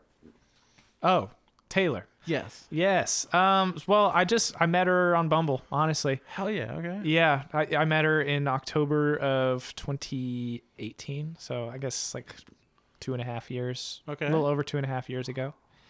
And I was the first person always to knock online dating. Yeah. And, but at the same time, I wasn't really having much luck dating in my adult life outside of like a few dates that I went on with like some work colleagues, and you know, here and there I would go on a date, but I'd never really got like a spark from anyone or anything. And so I was roommates with another guy who's one of my good friends now. His name is Ben. He's a dental student at MUSC. Shout out Ben. Yeah, shout out Ben. You're gonna watch this? We live pretty close to here actually. We lived You live with him still? No, we lived together for 2 years, and then I guess this past July I moved in with Taylor. So July 2020. Okay. So we've been living together for almost a year now. But I live with this guy named Ben, and we were both just like living the bachelor life, trying to dabble more into dating. Yeah. So we both got on, the dating apps and Tinder. I didn't do Tinder. Really? I made specific. Well, really, I just was like, you knew what Tinder was about. That's why. Yeah, I'm gonna pick one and just stick with it and give it a good try. And then if that doesn't work, then I'll try something else. All right, we're gonna get this out of the way. Nathan Leach. Oh no. All right, I don't know if he wants to talk about. We could cut it.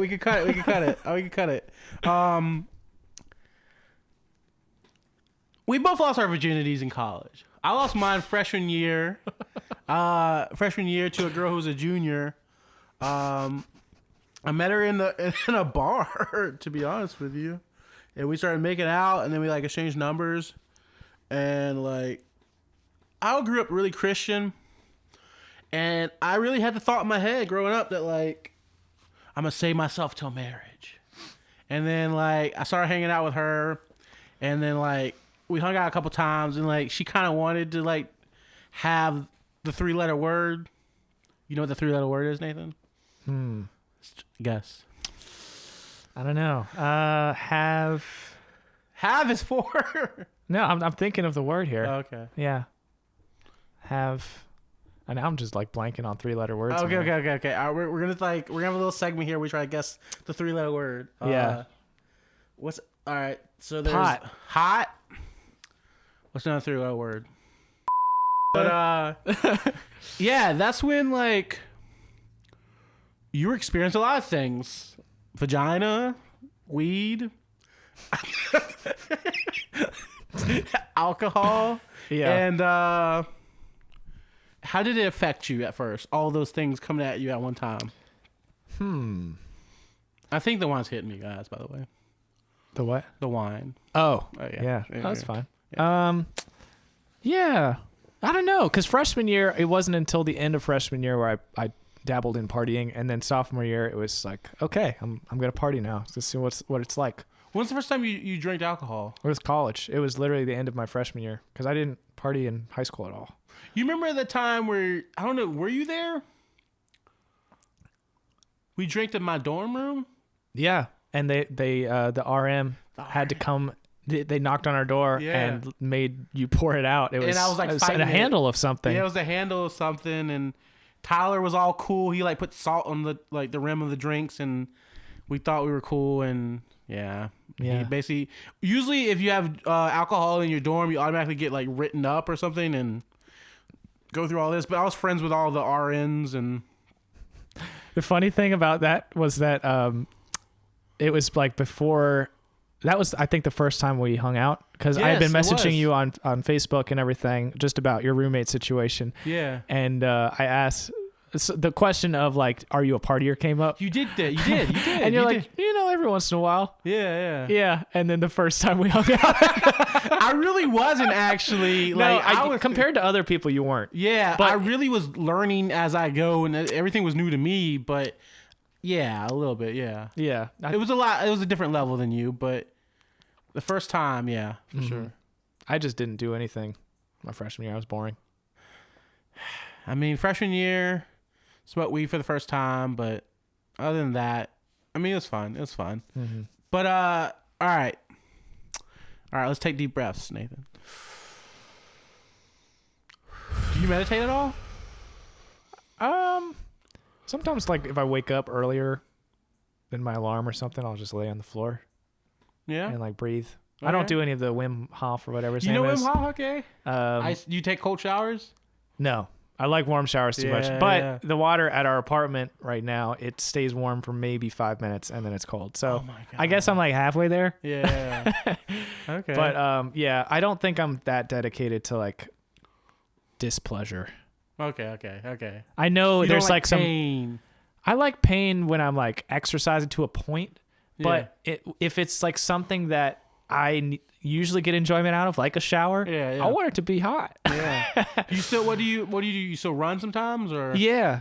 I mostly run, and then like I have a gym membership, but I probably need to go a little more than just to justify what I pay for it. Yeah. So I go to Pivotal over in West Ashley like maybe once a week. Yeah. And then I'll run because I'm training for the bridge run in September. Ooh, hell yeah. Yeah. All right. And we're going to get back to this segment because I'm really happy to talk about it because it's a big point in your life. Your fiance, Taylor. Tell me more about her. Well, you can call her fiance. I'm sure she would love that. Oh, there you go. That was like her nickname that she kind of gave herself after getting engaged. I've never met her. I'm sure She's great. She is a great person. Anyone who like is associated with Nathan, who's a girl, I don't know what I'm trying to say, but you probably pick really good women. You probably pick the best one. Yeah. You did pick the best one. She's amazing. I don't know her, but yeah, go ahead. I mean, like, I don't know. So like after meeting on Bumble, we went on, this was literally my second Bumble date ever. Oh, okay. It was on a Monday night. Okay. And that Sunday, the day before, I went on another date with someone from high school, and it was you play? Well, I was like, yeah. Oh yeah. Yeah, no, it was like the first Bumble date. It was good. And then my date with Taylor the next day was just like even better. mm-hmm. And so I was like, well, I'm going to try Taylor, and I'm very glad it worked out. She's a great person. She's a school teacher, a Spanish teacher. Really? Okay. Yeah. So she teaches at 2 schools. What's her ethnic heritage? She is Filipino. Filipino. Okay. Yes. So, but she's like half Filipino, half white. Okay. Yeah. And you are what? White. Mostly Scots-Irish. Yeah. Yeah. Yeah. I've never actually taken a 23andMe. Yeah, I know you talked about it a little bit Mm-hmm. on your last podcast episode, but I want to like hear it from you in person, because I remember us talking about it a little bit, and it'd be interesting to hear your take, because I know with Taylor growing up, like being half of something mixed, yeah. there were times where she felt like she couldn't fit in one place or another, identity problems, and you were like in one group and then in another group, and you're like, don't feel like I belong in either one of these. Like, did you ever get those feelings? Yeah. Like my high school, we were 50-50, which is it's pretty cool. But like, I was very adaptable, kind of like what you said. Like I just adapted with everyone. Like I was in like the artist like group, and then I was with the athletes, and then I was able to talk to the popular kids too. But like, yeah, like there's always this identity problem of like, what am I? And like, I hung around most athletes, football players, and they're mostly, black. So like, I like kind of like settled in there. But then like, I went to church too, like on Wednesdays and Sundays, and they're all white. So like, I kind of was living two different like, I mean, it's kind of weird to say that, but like, yeah, it was like kind of like, it was just two different cultures, and like, I was able to like mix in between. But yeah, identity is pretty huge. I think it's more huge for women who are mixed, because like a mixed girl, like, I don't know, I guess like you want to form groups and cliques, and you want to relate to something, and most time is like race. And like a mixed person, they don't know how to relate. They don't have to, like, it's just harder for them basically. Mm-hmm. But yeah, I've always like thought, I don't know, I don't think it like would ever like help me out if I was like fully black. Do I feel like that's gonna solve like my identity? Like, yeah, that's a whole different thing, identity and race. But like, I don't know, what's her like, what did she say? What did she tell you? I mean, she said kind of what you're saying, you know. She's always been very adaptable as well. Mm-hmm. She's like well traveled. She likes, she's been to Spain a few times, and like has traveled all over Europe. She really loves like meeting new people. Mm-hmm. Very social. She's the butterfly. She is a 7 on the Enneagram, if you do Enneagrams. Oh, So I don't. Yeah, so she's like all over the place, and she can like remember names really well, and from meeting someone one time, just remember like tiny little details about them, which not everyone's like. It's impressive. And so she's always been adaptable. And like growing up, I think in high school too, middle school and high school, there would be like Hispanics, like a big Hispanic group, and so she would hang out with them because they thought that she was Hispanic. Yeah. But she would also hang out with like country, more rural country. Where like, she grew up from? Monk's Corner. Oh, that is definitely a little bit country there. Yeah. So I think like she never Did she have really a twang to her? No. Okay. No. Yeah, but it's just like she was always trying to, find herself through other groups. And I think eventually like it came from traveling, and then like going to college and like meeting people that were outside of just Monk's Corner where she lived her whole life for her to realize, oh, I'm my own person. I can hang out with anyone, and it's fine. So and that's what I think we all are learning is like, we're just ourselves. Mm-hmm. We don't need to have identities or like something to associate with. You're Nathan, I'm Brandon, and this is Things and Dreams podcast. Yes. Yes. So Taylor, what attracted to you? What was her? How was the first date? Where did y'all go? We went to Edmonds Oast downtown. Okay, I've heard of that. Yeah. It was. That's kind of fancy for a first date. Yeah, but we were just getting drinks. Okay. We just set it at drinks. It wasn't anything super crazy. Yeah. So like we probably had 2 drinks each. Called it a night. You know, gave her a hug. But like things escalated because like in the first few weeks that I met her, like it was October 29th from that first date, and then the same week was Halloween. So you know we spent parts of Halloween together. You know she was at some little house show and. She's like, I need a date for Halloween, and yeah, we both ended up being downtown. I think I ended up being downtown because she was downtown, you know. Yeah. And so we met up that night, and then literally that Saturday we went on our first official date. It's like a sit down restaurant, and it just like it went really well, you know. Each time, and she felt different from other people that I've like been interested in because a lot of the times I would go like gravitate towards girls who were more like, I don't know, like wilder. Like I don't know what to say. Wilder, maybe not wilder, but definitely what like is your type? More talkative and like some like people who lead the convo sometimes. Yeah, lead the convo because I've always been like that. A pretty good like listener and yeah, I'm the same. Yeah. So it was nice because it didn't feel like we were competing for each other's attention. Ooh, that's good. That's good. And I don't know. It just like drew me to her. It was like she was very different from anyone that I had seen before, and like it was kind of scary because I'd never put myself in a place to be around that kind of personality that's more closely related to me. Yeah. Because she can be very extroverted, and she usually is, but she also has like this quiet side that's like, you know, more sensitive and more introverted, and she definitely like. She knows who she is, you know? Yeah. So I think that more than anything attracted me to her. And, you know, just learning more about her through like more dates and stuff, like very layered person. When did y'all like call it official? Like when did y'all say we're going to be exclusive and date? How long did it take y'all? It's probably a few weeks in. Oh, really? Really? Yep. Mm-hmm. That's good. I mean, that means y'all were like, It was like it started off hot, so it did. Yeah, she met my mom like maybe 2 or 3 weeks, or like a month into the relationship, so it was pretty soon, you know. I mean, yeah, that's good. Yeah. So it was good. Was it love at first sight?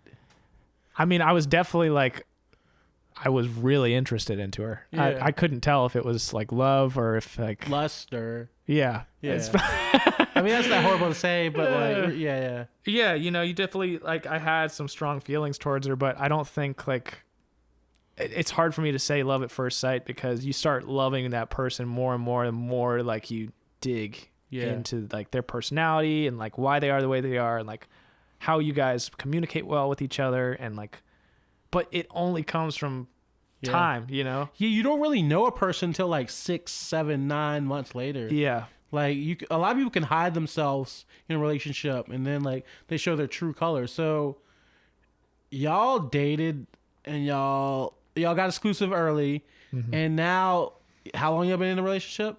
2.5 years, about. Longest relationship you ever been in, probably. Yep. My longest relationship before that was like 5 months, 5.5 months. Yeah. So how many official girlfriends have you had? 2. Yeah. Just 2. I think me is just 1. It was Sam. Ever since then, I kind of just.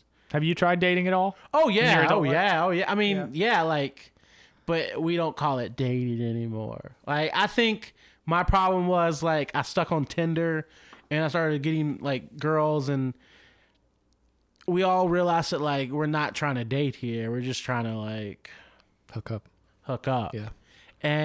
But when you still hook up, you still catch feelings, and then it always ends in a crash. And I think the way you went is like you went very more respectable, and like you were looking to date.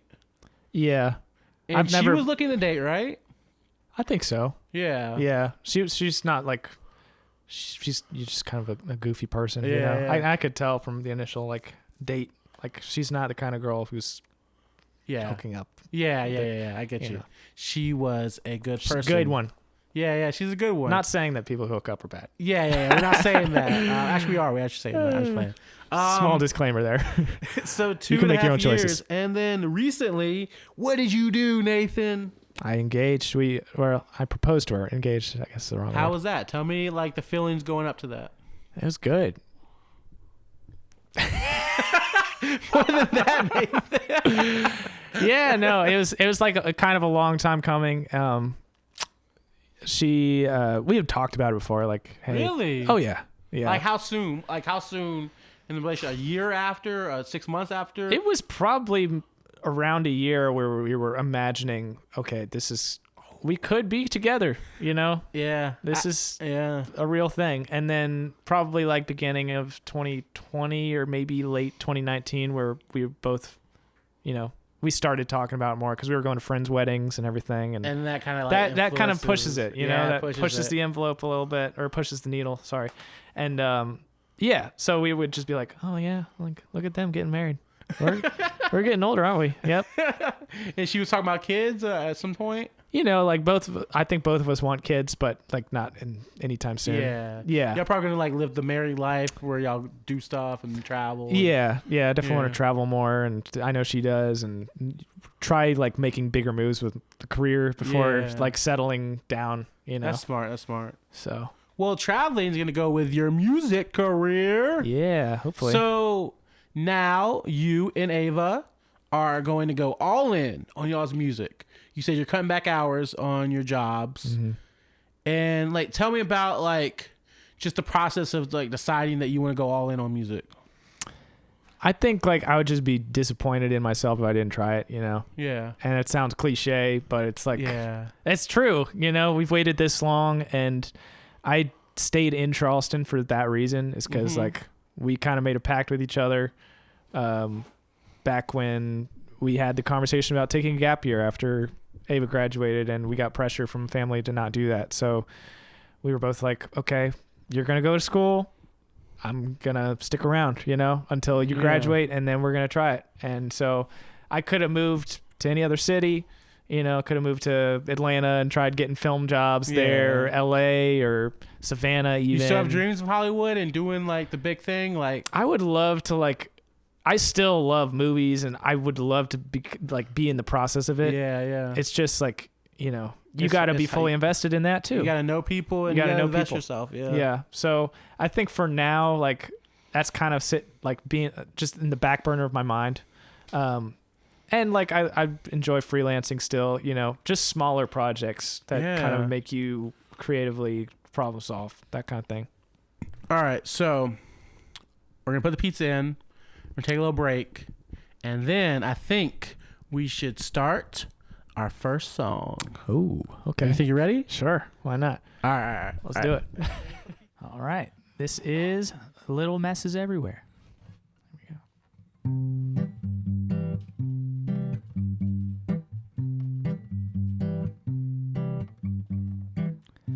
When I wake up in the morning, the earlier the better to put around. You'll head to work while I'm still snoring, right when the sun kisses the ground. I'm left with your little messes everywhere, a few of them mine as well. I'm left with your little messes everywhere to remind me of you.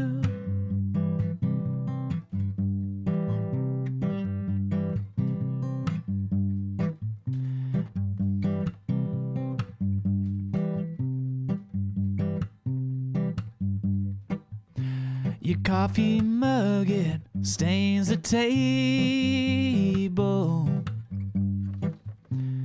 Quaker oat spray on the countertop. Small piles of clothes, they dot the floor like dominoes. I'm stepping on soft landmines of socks. I'm left with your little messes everywhere, a few of them mine as well. I'm left with your little messes everywhere to remind me of you. My scattered brain lies in 3 notebooks in one room, each trying to communicate just how much that I love you.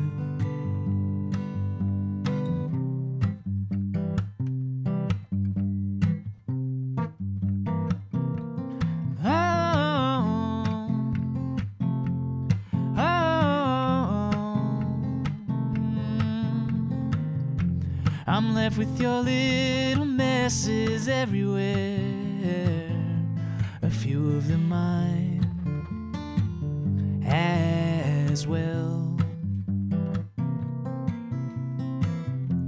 I'm left with your little messes everywhere to remind me of you. I'm left with your little messes everywhere to remind me of you.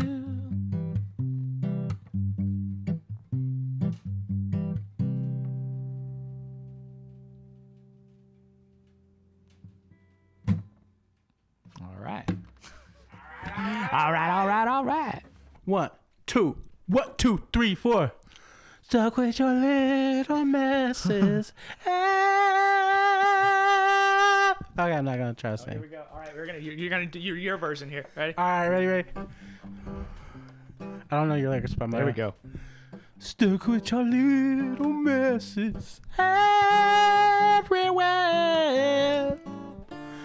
Dominoes, Chex Mix, talking about love. That was good. That was good. Yeah. Right off the cuff. Did you talked about Chex Mix in there? Did you? Quaker Oats. Quaker Oats. I was thinking of like wheat, just wheat things. All right, so we're back into it with Nathan Leach on Things in Dreams podcast. Nathan, say what's up. What's up? All right, we just had our first performance, and thank you, Nathan. Oh, you're welcome. Yes, so I'll always remember this in my heart. I'll be 80 years old thinking about the first time Nathan Leach saw me after 5 years and played his song.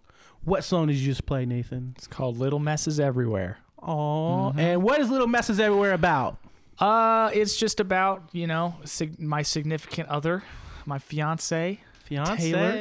Taylor. Yeah, it's just like the little messes she leaves behind in the morning, but then realizing that like some of them are mine as well, and they're like these little memories just spread throughout the apartment. That was like the initial idea for it, like just leftover coffee, and like she makes oatmeal pretty much every other morning, so like saw some of the oats on the countertop. They were sprayed everywhere and like clothes everywhere. It's like it can be a scene of chaos if you want to see it that way, or it can be like, oh, this place is lived in. It's not perfect. Yeah. It reminds you of someone. So I just felt love vibes. There was love vibes in that song. Yeah, Yeah, like there's some serious love vibes. What's the thing when you're living through someone vicariously? Like I felt I was vicariously like thinking about the little messes. Like if I was with a significant other, that was beautiful, Nathan. Thank you. How long ago did you write that? That's a new one. That was probably a few months ago. Ooh. Yeah. So I think that's probably going to be like one of the first solo songs that I release. That's legit. So that's legit. That you can take that out to the world and people are gonna like that. I really do. Dang. Nathan in love, guys. Yeah. It's a beautiful thing. It's a great thing. It's a beautiful thing. So Nathan, let's talk about music, your career, and where you want to go. Do you want to be famous? I don't know yet. You know, I think like obviously if you're a musician, the goal isn't just to become famous, but you want to reach a certain level of success where you can provide for you and whoever you're taking care of, whether that's your family or, you know. You're looking to try to make some money? Yeah, of course. You know that ain't gonna happen.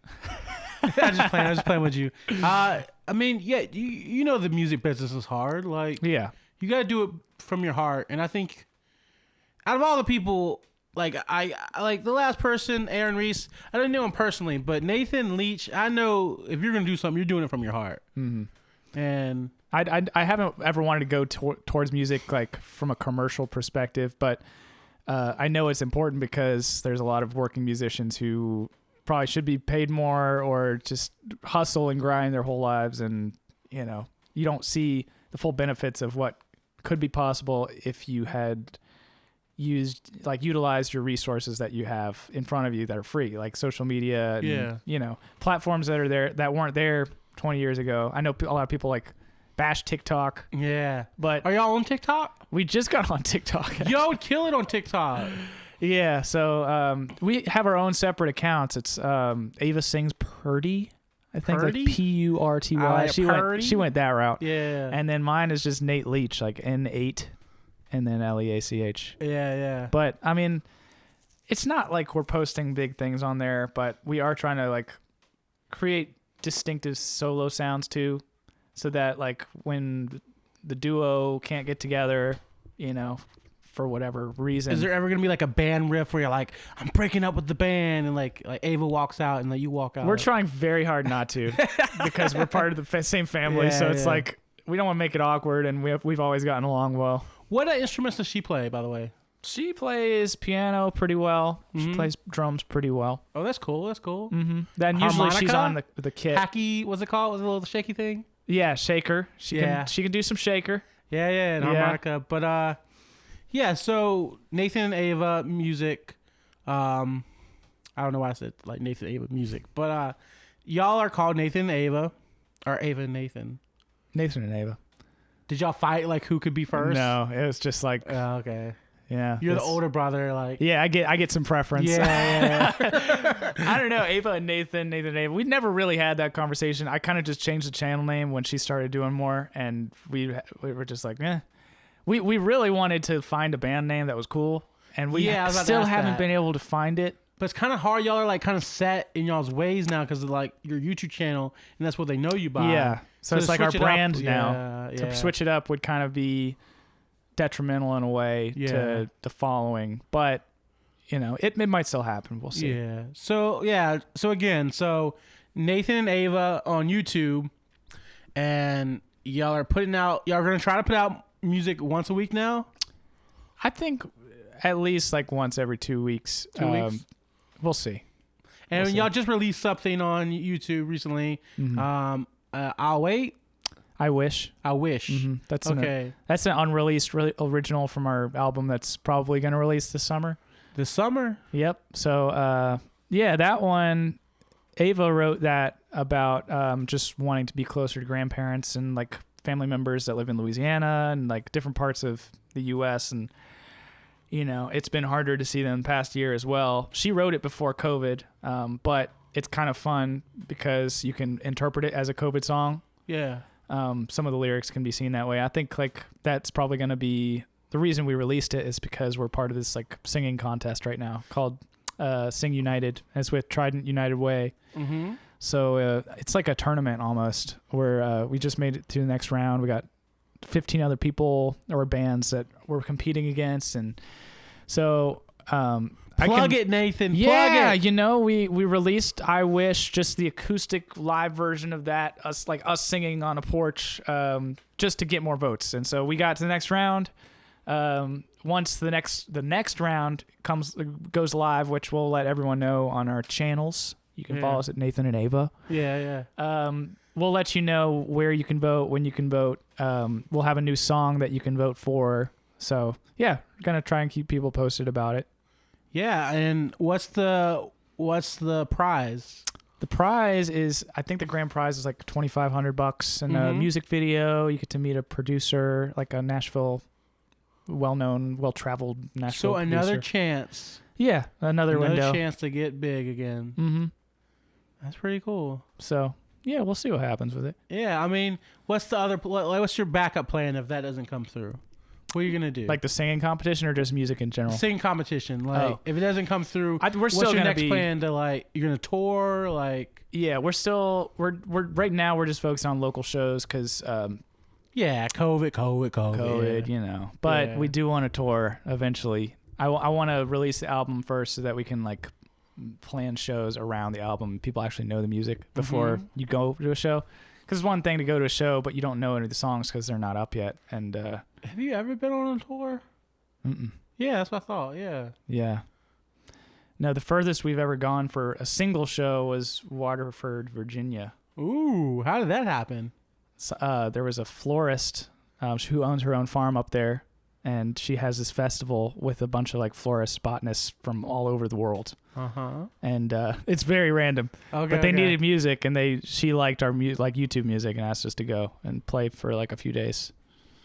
So we glamped. We went in a glamping tent that they had out in this big field by their barn, and we did that for two years, and then we did it last year remotely. Just like performed a bunch of songs live. That's so cool for them. That's so cool.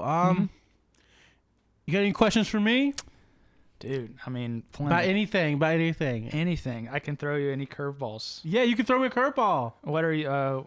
What's your favorite movie from the past year? Even though like no movies happened. Whoa. And it doesn't have to be released from the last year. Just something that you've watched that was like your favorite. Boom. Whoa. It's more TV shows than movies, but movies.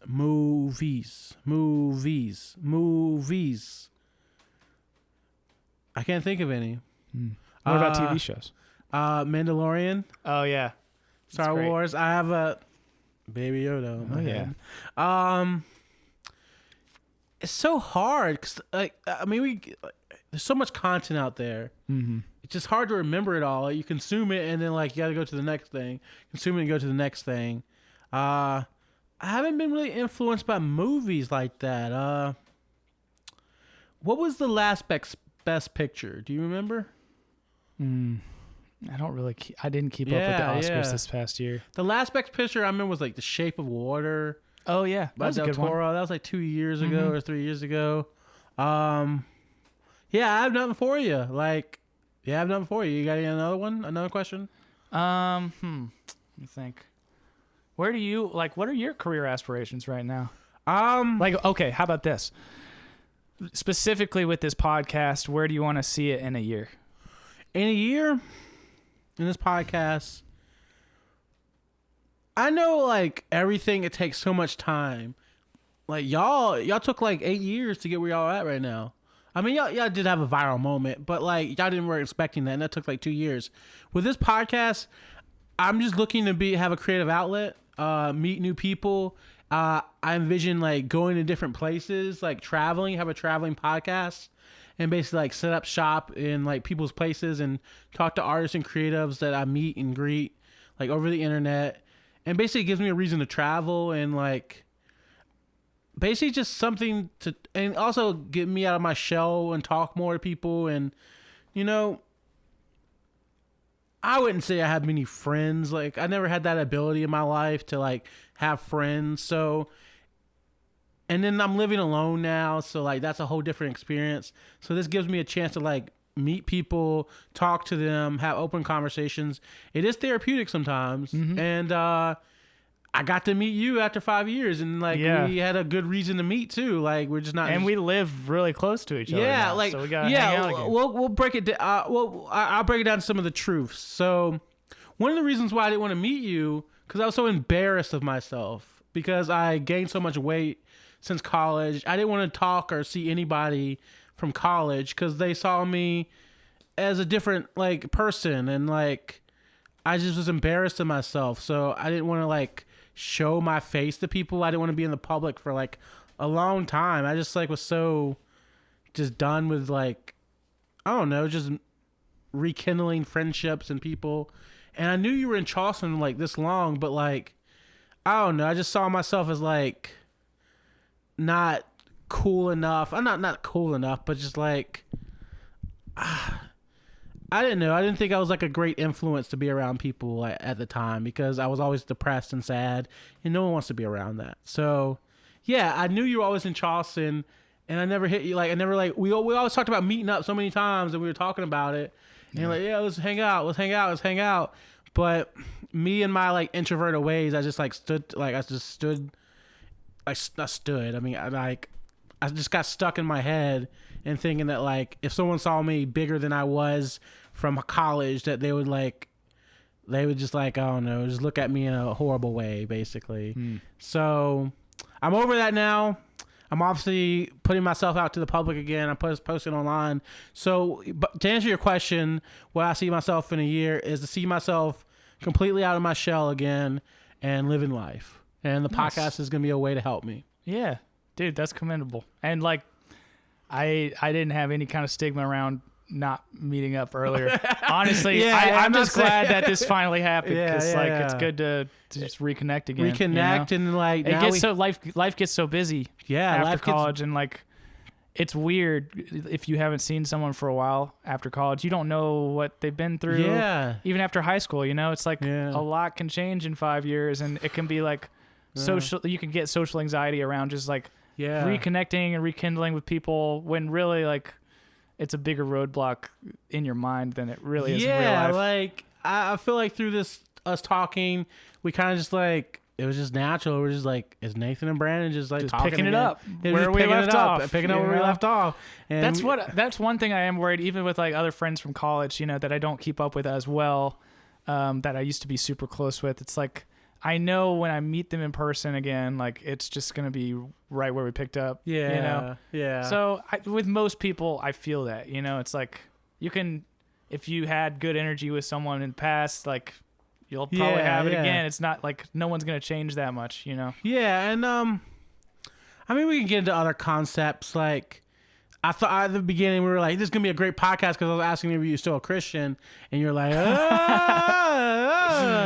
but, for some reason, I don't want to get into that. I don't really care, unless you want to talk about it. I mean, that was one of the biggest points when I met you. I was like, this is a good Christian kid, and like, we're going to be good Christian guys, and we're going to build 1080C at USC, and life happens, life experiences happen, you learn, you grow, and, things change. Yeah. I was like, in college, I was always questioning faith. Like I was never, I think in my mind, I probably convinced myself that I was Christian at one point or another. And, I might have been, Yeah. But I think like that can change too. You can, I think you can be Christian and then decide, I don't know, really. Yeah. But I think it took stepping away from the awesome community I had in college, where I was kind of like so wrapped up in those friendships, and just spending more time by myself and like questioning, okay, what do I actually think? Yeah.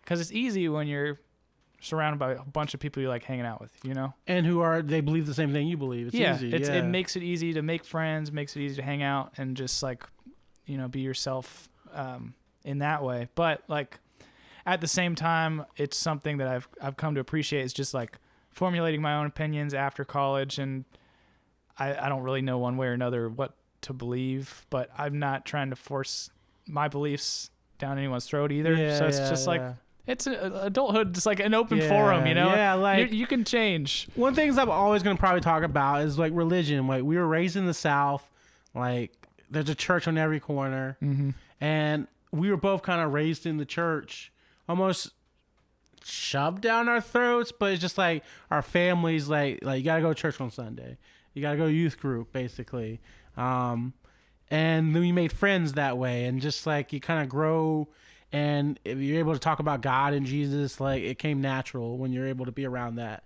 I mean I don't know, this is a super side note, but ex-girlfriend from college, Sam, she was agnostic, and I converted her to Christianity. Through just many talks we had while we were just stoned and doing all these other things. I won't go into all that. But she became Christian, and then she went to InterVarsity with y'all, and she like had a huge Christian community. And another reason why we broke off, because she was going to go to South Korea and teach English.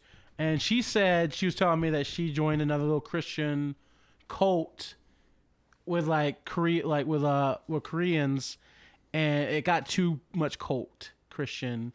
It was too strict, and it kind of broke her off of Christianity too.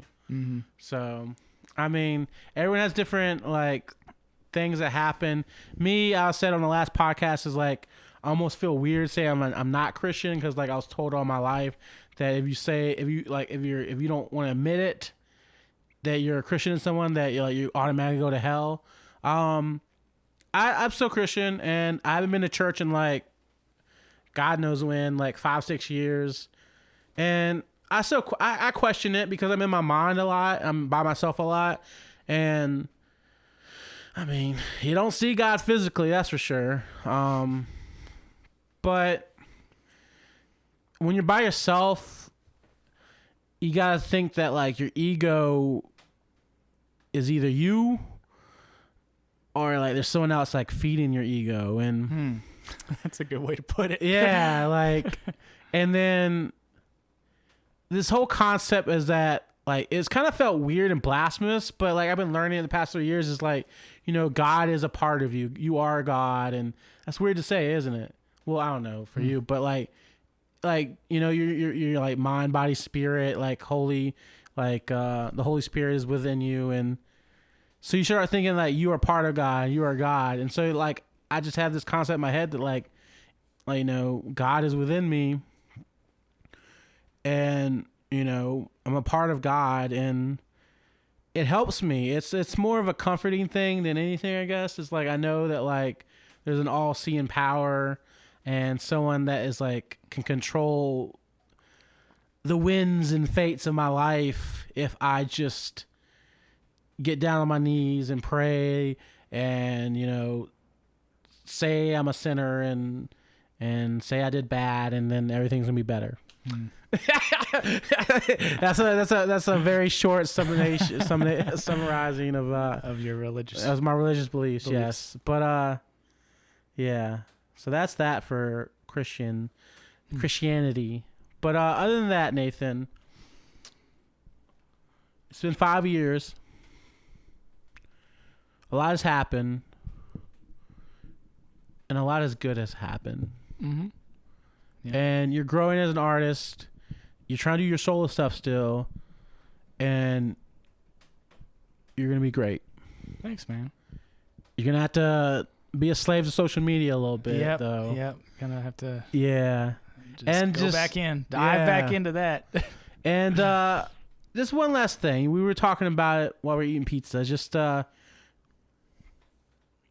like something y'all can take away. It's just following your own creative heart, basically. And you're freelancing now, and you're cutting back your hours because you want to do full-time musician. Mm-hmm. And just tell everyone where to follow you. I know you said it, but just like say it again. And then we're gonna go into our last song. Yeah. We're gonna go into the encore.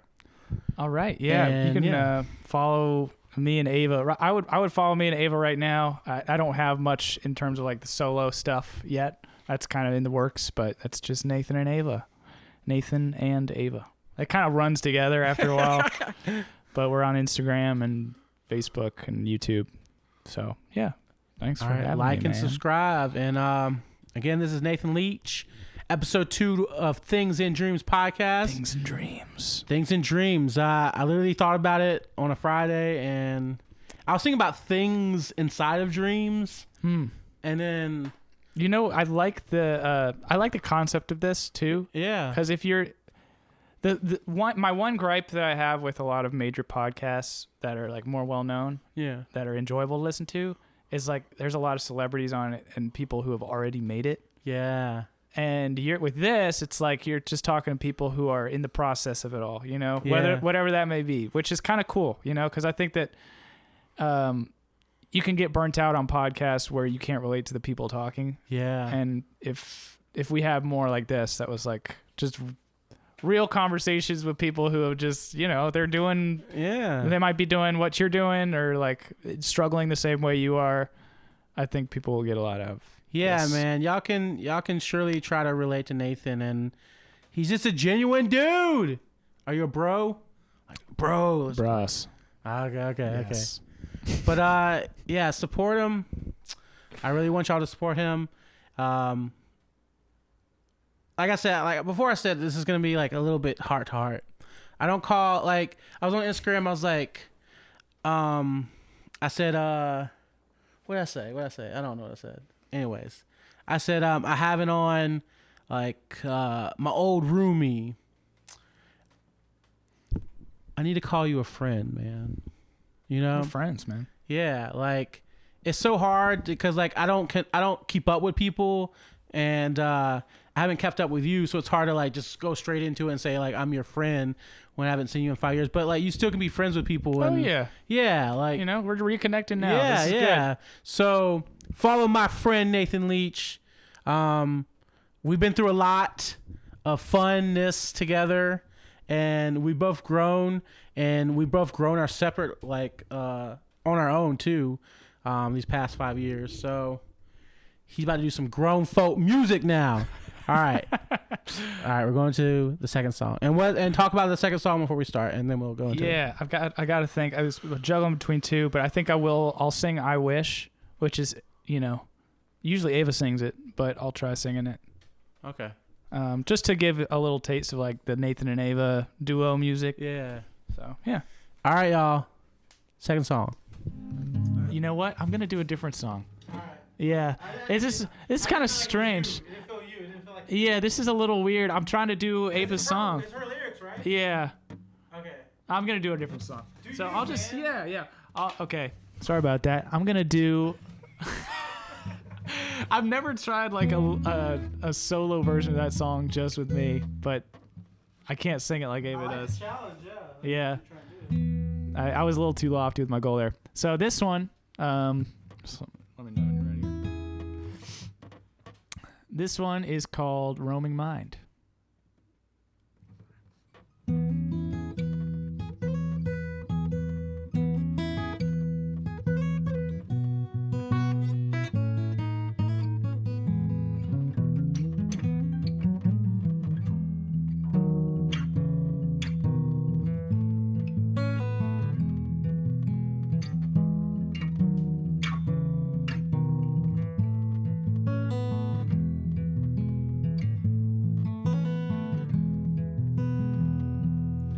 I've been skipping stones in neighborhood ponds. Lately they've seemed oceans too wide to cross. Been roaming fields and empty lots, learning things that can't be taught.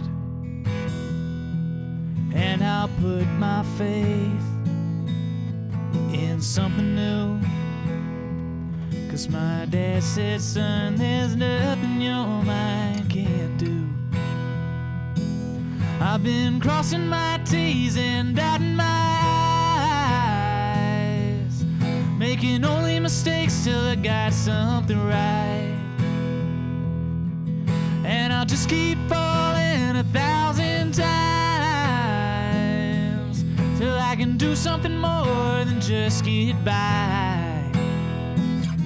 And I'll put my faith in something new, 'cause my dad said, son, there's nothing your mind can do. And I'll put my faith in impatient time. You can never trust the roaming mind. You can never trust the roaming.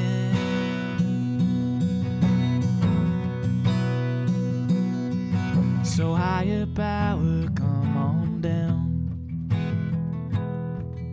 and show me the light when I can't be found. And if you don't come down today, at least meet me halfway when my feet touch solid ground. And I'll put my faith in something new, 'cause my dad said, son, there's nothing your mind can do. And I'll put my faith in impatient time. You can never trust the Roman mind. You can never trust the Roman mind. You can never trust the Roman.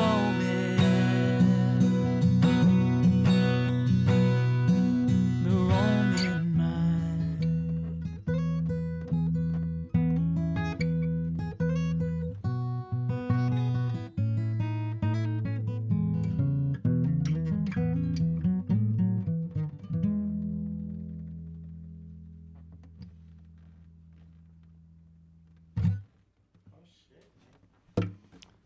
Cool. All right, guys, we're wrapping it up. Things and Dreams podcast. This is Nathan Leach as my guest, friend. 5 years ago, we haven't seen each other, and this podcast was about reconnecting and revisiting a lot of old things. Like, we could have went into a lot of more things. Yeah. We could have talked about so much, but it was cool to bring back some memories, and It's been great, it's cool man. to see you grow. You too. Dude, Yeah. we both grew. Yeah, people. like, yeah, definitely. Yeah. It's been awesome. And have you anything to say? Thanks for having me, man. I do want to like keep up better now. Yeah. This was like a good kind of icebreaker, Yeah. if you will, like a 2.5 hour long icebreaker. yeah, You yeah. just like went straight for the sucker punch, just like boom. Oh, yeah, that's how I do. Yeah, just like next time, like, you want to go out for drinks, and like I can meet Taylor, I can meet your Yeah, friends. no, that'd be great, man. Yeah, like it'd be fun. But yeah, we're wrapping it up, and we're gonna talk about his last song real quick. What song did you just do? That was called Roaming Mind. Mm-hmm. So when you were singing it, I was like, am I listening on headphones right now? Like, it sounded so good. Thanks. You sound like, I guess it's mastered already. Huh. That's what was my thought. That's a genuine thought. Wow. I mean, you can take it for what it is. I mean, I don't have like the golden ears of the South right now. So, but that was great, Nathan. And Thanks, man. also, my other thought was like, I have a professional musician playing a song in my house, and it took me back to like when I was like covering music back in the day in college and doing live shows again. I haven't seen a live show. You're my first live show. Oh, am I? Since start of COVID. Dude, I'm honored. Nathan I am Leach. honored. First live show that I've Yes. seen, and it was literally 2 feet in front of me. It was the And- shortest live show ever. Just 2 songs, half of another one that I botched. but- Yeah. So, guys, I hope you loved it, and thank you again, Nathan. Thank And you. go fuck yourselves. I'm just playing. Whoa! I was change the vibe. I was trying to strike You need like random. you need like an outro motto or something. Yeah. All right, What is it? All right, let's end it with singing a song. What's this common song that we both would know? WAP. We both know that. I don't, but we both probably shouldn't sing that. All right, what's another song? What's the song?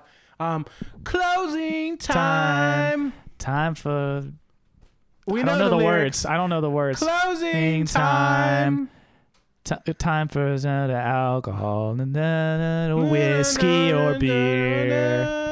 I know who I want to take me home.